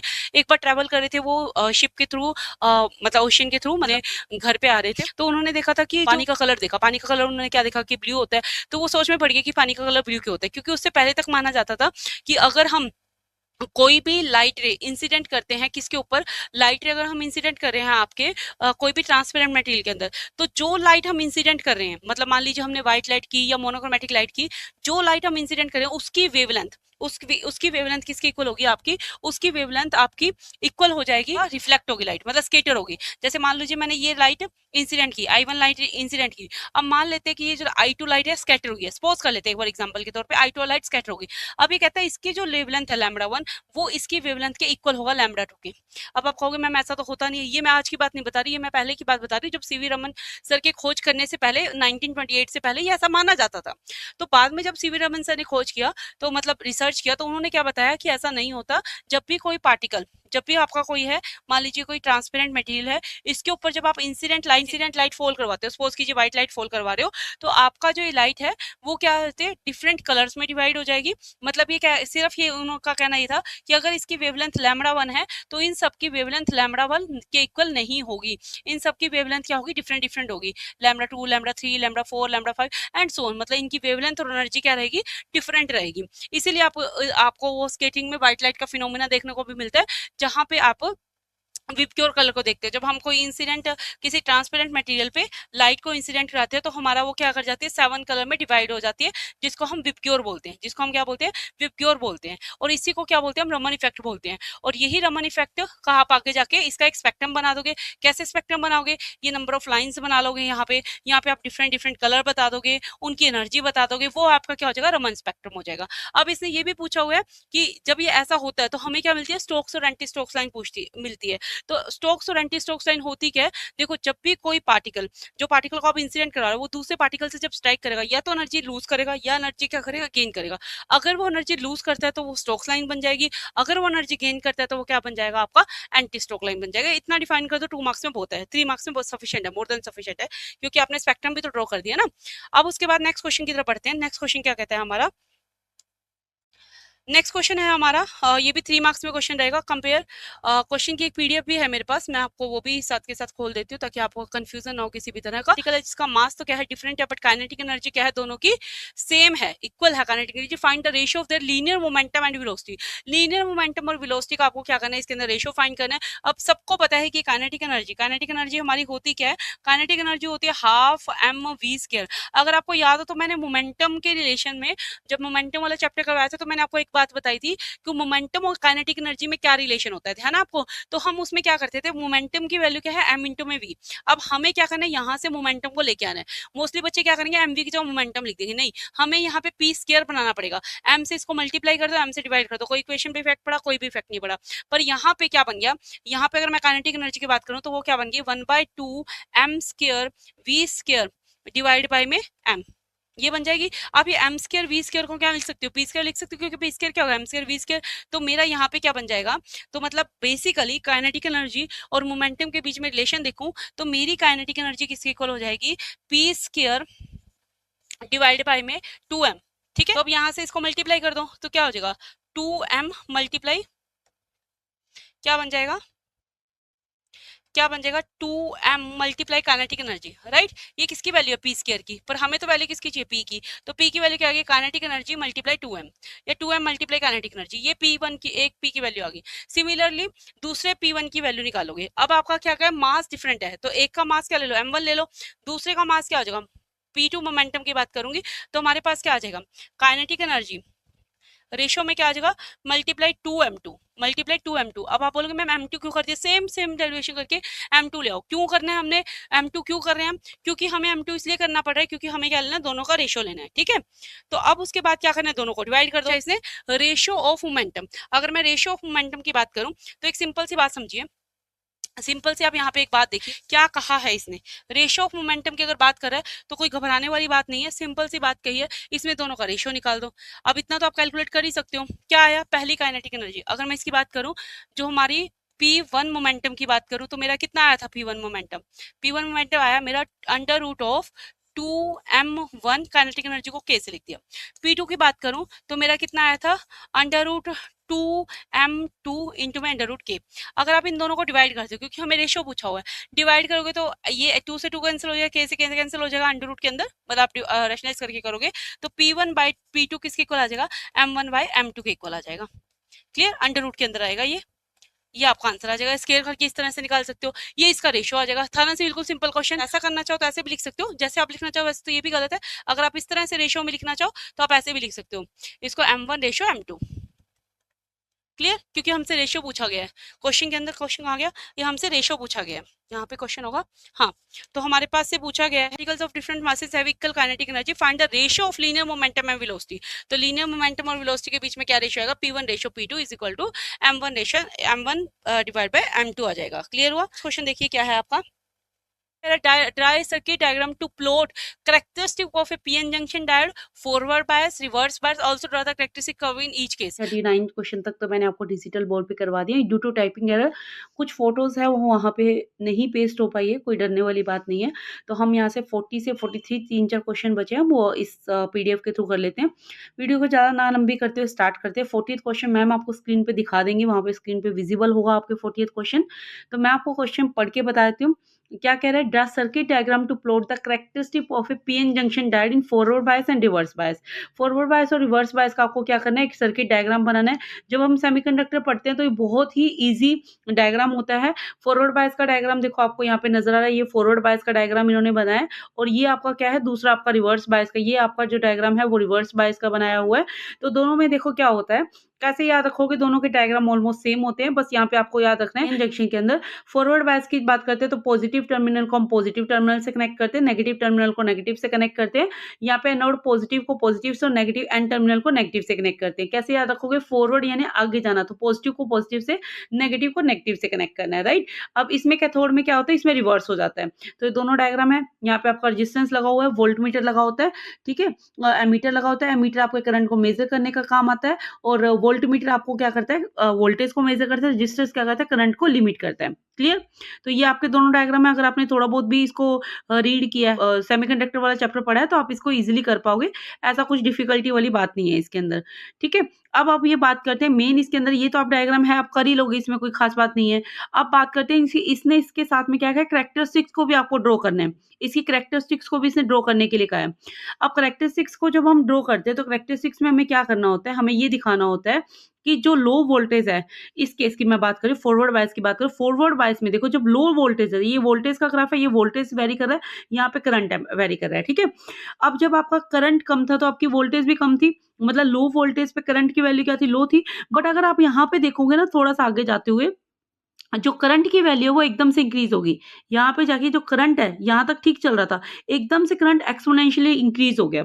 तो ये क्या है, जैसे ही हमने वोल्टेज को इंक्रीज किया, पहले तो करंट धीरे धीरे इंक्रीज हो रहा था, फिर एक बियॉन्ड, मतलब जो वोल्टेज को हमने अगर थ्रेशोल्ड पॉइंट तक इंक्रीज कर दिया, मतलब थ्रेशोल्ड वैल्यू कितनी, 0.7 वोल्ट फॉर सिलिकॉन। अगर हम सिलिकॉन का केस लेते हैं तो कितना बताया मैंने, 0.7 वी तक अगर हम इंक्रीज करते हैं जो करंट है यहाँ पे, मतलब 0.7 तक अगर हमने वोल्टेज को इंक्रीज किया तो करंट एकदम से इंक्रीज हो जाता है। ग्राफ से हमें दिखाता है कि जो करंट है, स्टार्टिंग में वोल्टेज जीरो तो करंट भी जीरो, पर 0.7 पॉइंट वोल्ट पे आके जो करंट है वो एकदम से आपको एक्सपोनेंशियली इंक्रीज कर देता है। ये किसकी बात कर रहे हैं हम, वहां पे आपके सिलिकॉन की बात करें, सिलिकॉन का हमने एक केस ले लिया थ्रेशोल्ड वैल्यू पे। तो ये क्या दिखाता है, ऐसा किस केस में होता है, ये होता है फॉरवर्ड बायस के केस में। किस केस में होता है, फॉरवर्ड बायस के केस में होता है। अब अगर हम बात करें रिवर्स बायस के केस में, रिवर्स बायस के बेस में देखो, ये आपका वोल्टेज का ग्राफ आ गया, ये आपका साइड में वोल्टेज का ग्राफ आ गया, और दूसरी साइड में आपका क्या आ गया, करंट का ग्राफ आ गया। ये आपकी वोल्टेज है, ये करंट है। अब यहाँ पे आपका देखो, जब यहाँ पे करंट की वैल्यू क्या है, ऑलमोस्ट 0 ऑलमोस्ट जीरो करंट की value, current is almost zero in reverse situation. At very high point जब हम क्या कर देते हैं, वेरी हाई पॉइंट जब आपको क्या करते हैं, वोल्टेज को इंक्रीज करते हैं, तो डायोड क्या होता है, एकदम से ब्रेकडाउन रीजन आ जाता है। करंट ऑलमोस्ट जीरो होता है रिवर्स सिचुएशन करंट के अंदर। जब हाई वोल्टेज कर देते हैं तो यहाँ पे क्या आती है, एक ब्रेकडाउन की सिचुएशन आती है।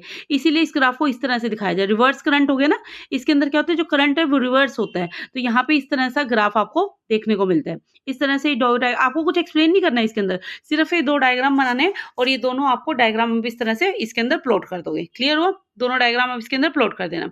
नेक्स्ट क्वेश्चन क्या कहता है, नेक्स्ट आपका न्यूमेरिकल है। क्वेश्चन आपको स्क्रीन पे दिख जाएगा, क्वेश्चन मैं आपको बता देती हूँ। क्वेश्चन क्या कहता है, water flows through a horizontal pipe of non-uniform cross-section if the pressure at a point where the velocity is 0.2 meter per second is 20 mm of mercury, what is the pressure at the point where the velocity is 1.5 meter per second, जहाँ पे density आपको water की दी हुई 10⁻³ kilogram metre पर second. Question आपको जैसे मैंने बताया कि मैम स्क्रीन पे दिखा देंगे। तो ये सबसे पहले वाटर के फ्लो की बात कर रहा है, प्रेशर दे रखे हैं, डेंसिटी दे रखी है, वेलोसिटी दे रखी है, हमें प्रेशर कैलकुलेट करना है, राइट, मरकरी के लिए।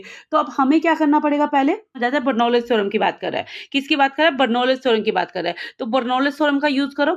बर्नौलीज थ्योरम क्या कहती है, P1 plus half rho V1 का स्क्वायर इज इक्वल टू होगा P2 plus half rho V2 का स्क्वायर। ज्यादा डिटेल में नहीं जाते, हमारा न्यूमेरिकल का पार्ट है तो हम सिर्फ न्यूमेरिकल के पार्ट पे बात करते हैं। P1 क्या आपका प्रेशर है फर्स्ट पॉइंट का, P2 है प्रेशर सेकंड पॉइंट का।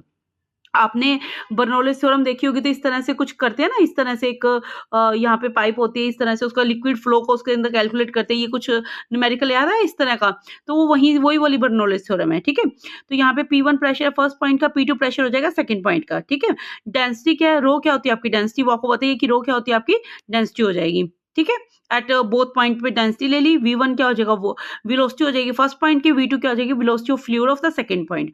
अब हमें दे क्या रखा है, हमें कैलकुलेट क्या करना है, पहले तो ये देखिए हमें P2 की वैल्यू कैलकुलेट करनी है। सबसे पहले गिवन की बात कर लेते हैं, फिर फॉर्मूला भी बताऊंगी कैसे करना है आपको।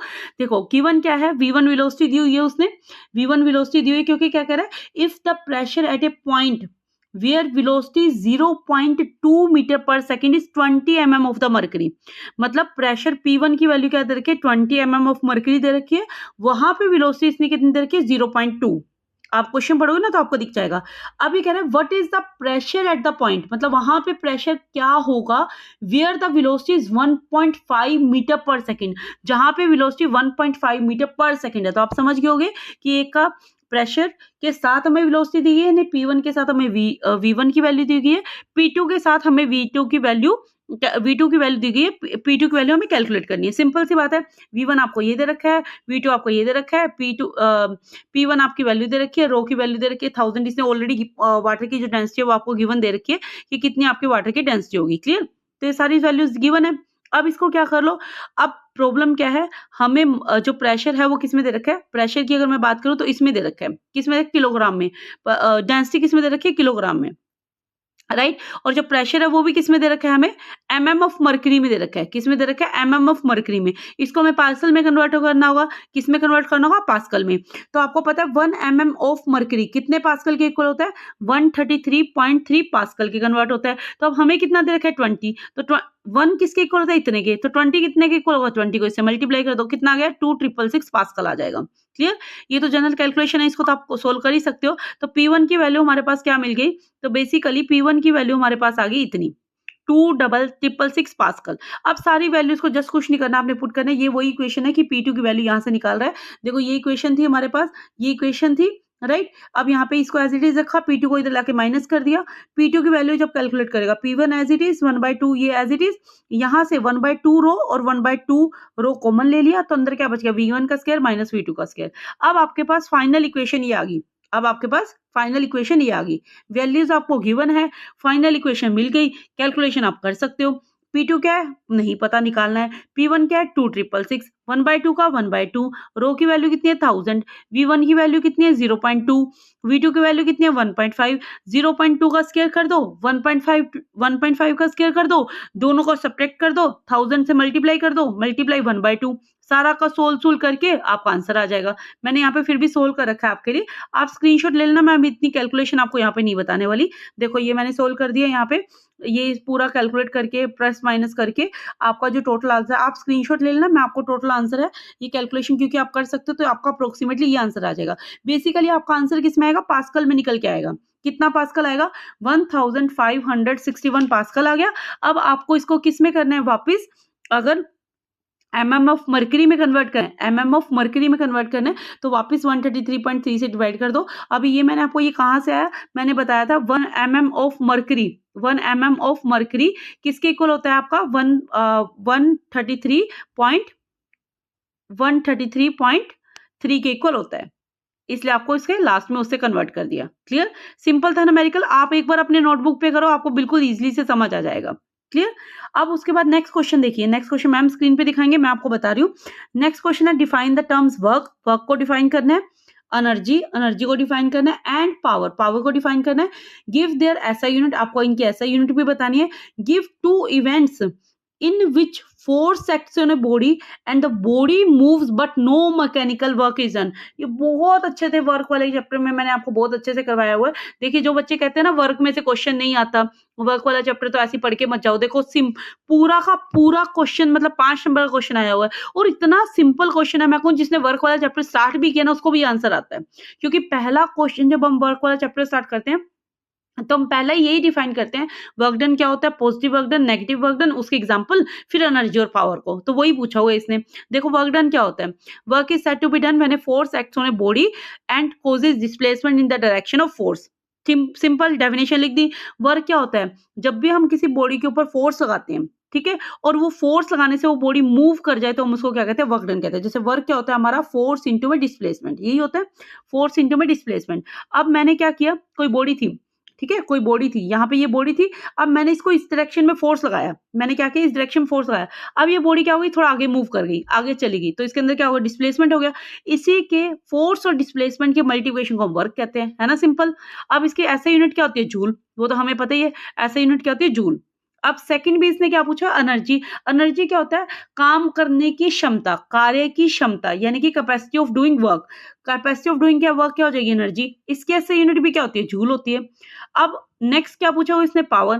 पावर क्या होती है, फोर्स, हमारी पावर क्या होती है, फोर्स, सॉरी, वर्क बाय में टाइम, पावर क्या होती है, वर्क बाय में टाइम, और वर्क क्या होता है, फोर्स यूनिट बाय डिस्प्लेसमेंट। तो पावर को कैसे डिफाइन करो, power is the rate at which the work is done. Power क्या होती है, जितनी रेट से वर्क को किया जाता है, ठीक है। तो इसकी यूनिट क्या होती है, इसकी यूनिट जूल नहीं होती। पावर को हम किस में मेजर करते हैं, वाट में मेजर करते हैं। पावर क्या होता है, W वर्क डन बाय में टाइम, टाइम, ठीक है। अब ये हो गया तीनों की डेफिनेशन प्लस SI यूनिट। अब इसने एक क्वेश्चन, इसी के साथ एक क्वेश्चन और पूछा हुआ है, क्या पूछा हुआ है, give 2 events in which the force acts on a body and body moves. कहता अब ऐसे 2 केसेस बताओ कि हमने बॉडी पे फोर्स लगाई और बॉडी काम भी कर रही है, मतलब बॉडी वर्क भी कर रही है, पर वहां पे मैकेनिकल वर्क डन 0 है। अब आपको एक याद हो तो मैंने आपको एक एग्जांपल बताया था कुली वाला, जहां पे वो क्या कर रहा है, अपने बॉडी के ऊपर वेट उठा के जा भी रहा है, मतलब उसने बॉडी के ऊपर, अपने हेड के ऊपर कोई लगेज को रख दिया और वो आगे मूव कर रहा है, पर वहां पे हमारे वर्क डन की वैल्यू 0 होती है। तो वहां पे 0 वर्क डन की हम बात करते हैं, तो वही एग्जाम्पल इसका हो जाएगा। क्लियर, देखो ये लिखा भी हुआ है, carrying a load on a horizontal path where force act vertically but displacement is horizontal. तो यानी कि ये कौन सा एग्जांपल हो जाएगा, ये वही एग्जांपल हो जाएगा जहां पे हम 0 वर्क डन को बताते हैं। अब देखो ये क्या करे, a person pushing A wall but does not move. Simple सा एग्जांपल है। अब एक बहुत बड़ी दीवार है, घर की दीवार कर लो, कोई घर की आपकी दीवार है, आप उसको धक्का लगाए जा रहे हो, मतलब आप फोर्स भी लगा रहे हो, है ना, फोर्स भी लगा रहे हो, पर डिस्प्लेसमेंट हो ही नहीं रहा, वॉल तो मूव ही नहीं कर रही, वॉल मूव नहीं कर रही, तो आपका फोर्स तो हो ही रहा है ना, पर डिस्प्लेसमेंट नहीं हो रहा, तो डिस्प्लेसमेंट की वैल्यू 0 होगी, तो वर्क डन आपका 0 हो जाएगा। मतलब मैकेनिकल वर्क हुआ, आपके आर्म ने 0 काम किया, मस्कुलर वर्क हुआ, पर वहां पे मैकेनिकल वर्क आपका क्या हो गया, 0 हो गया, क्योंकि डिस्प्लेसमेंट 0 हो गया। क्लियर हुआ, नेगेटिव वर्क डन वाला, क्योंकि इसमें कहा है displacement 0, there is no displacement, ये मेंशन किया है इसने, तो उसमें डिस्प्लेसमेंट हो जाएगा। तो इसके अंदर आप ये एग्जांपल कर सकते हो कि एक पर्सन ने वॉल को पुश किया, वॉल ने मूव नहीं किया, तो आपका वहां पे क्या हो जाएगा, वर्क डन 0 हो जाएगा। Carrying a load on a horizontal path where the force act vertically but displacement is 0। आपने क्या कर रखा है, बहुत ज्यादा वेट को उठा रखा है, आप मूव नहीं कर रहे हैं, बस वेट को उठा रखा है, तो आपके सिर पे फोर्स लग रही है, बट आप मूव नहीं कर रहे, तो डिस्प्लेसमेंट 0, तो आपका वर्क डन भी क्या हो जाएगा, 0। बताओ, इतना सिंपल सा क्वेश्चन 5 मार्क्स में आया हुआ है, तो कोई प्रॉब्लम नहीं है, इसको आप 5 मार्क्स में इस क्वेश्चन को हम सोल्व कर सकते हैं, राइट। नेक्स्ट क्वेश्चन की अगर मैं बात करूं, क्वेश्चन नंबर 43, क्वेश्चन नंबर 43 क्या कहता है हमारा, क्वेश्चन नंबर 43 कहता है, मैं क्वेश्चन पढ़ रही हूँ आपके लिए, why do 2 infinity long parallel state carrying conductors interact. कहता है 2 पैरेलल स्टेट कैरिंग कंडक्टर है, वो इंटरेक्ट क्यों करते हैं, व्हाई डू द इंटरेक्ट, सबसे पहले तो इसने ये पूछे, ठीक है। उसके बाद ये क्या कह रहा है, 2 5 metre long straight wire, 5 metre strong straight wire ले ली इसने। उसके बाद क्या कह रहा है, 5 metre long straight wire kept parallel to each other, दोनों वायर को पैरेलल रख दिया एक साथ में, डिस्टेंस दोनों के बीच में 10 मीटर का है, और जो करंट है वो कितना है, 10 एम्पियर और 15 एम्पियर, दोनों का करंट सेम डायरेक्शन में है। Clear, calculate the magnitude and direction of the force between them, हमें मैग्नीट्यूड भी निकालना और फोर्स भी निकालनी है दोनों के बीच में। Does this force tend to increase और decrease the separation between them. ये आपका क्वेश्चन है, क्वेश्चन आपको मैम बोर्ड पे दिखा देंगे, मैं आंसर की तरफ चलती हूँ। सबसे पहले इसने पूछा है कि इंटरेक्शन का रीजन क्या है, क्यों इंटरेक्ट करते हैं।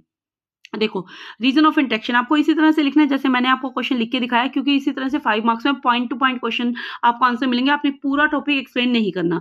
देखिए इसने पहली लाइन में क्या पूछा, रीजन ऑफ इंटरेक्शन, तो मैंने वही बताया, क्या रीजन है इसका, 2 parallel current carrying conductors are interact because each produces a magnetic field and magnetic field exert a force on each other, this is due to magnetic current, magnetic effect of current.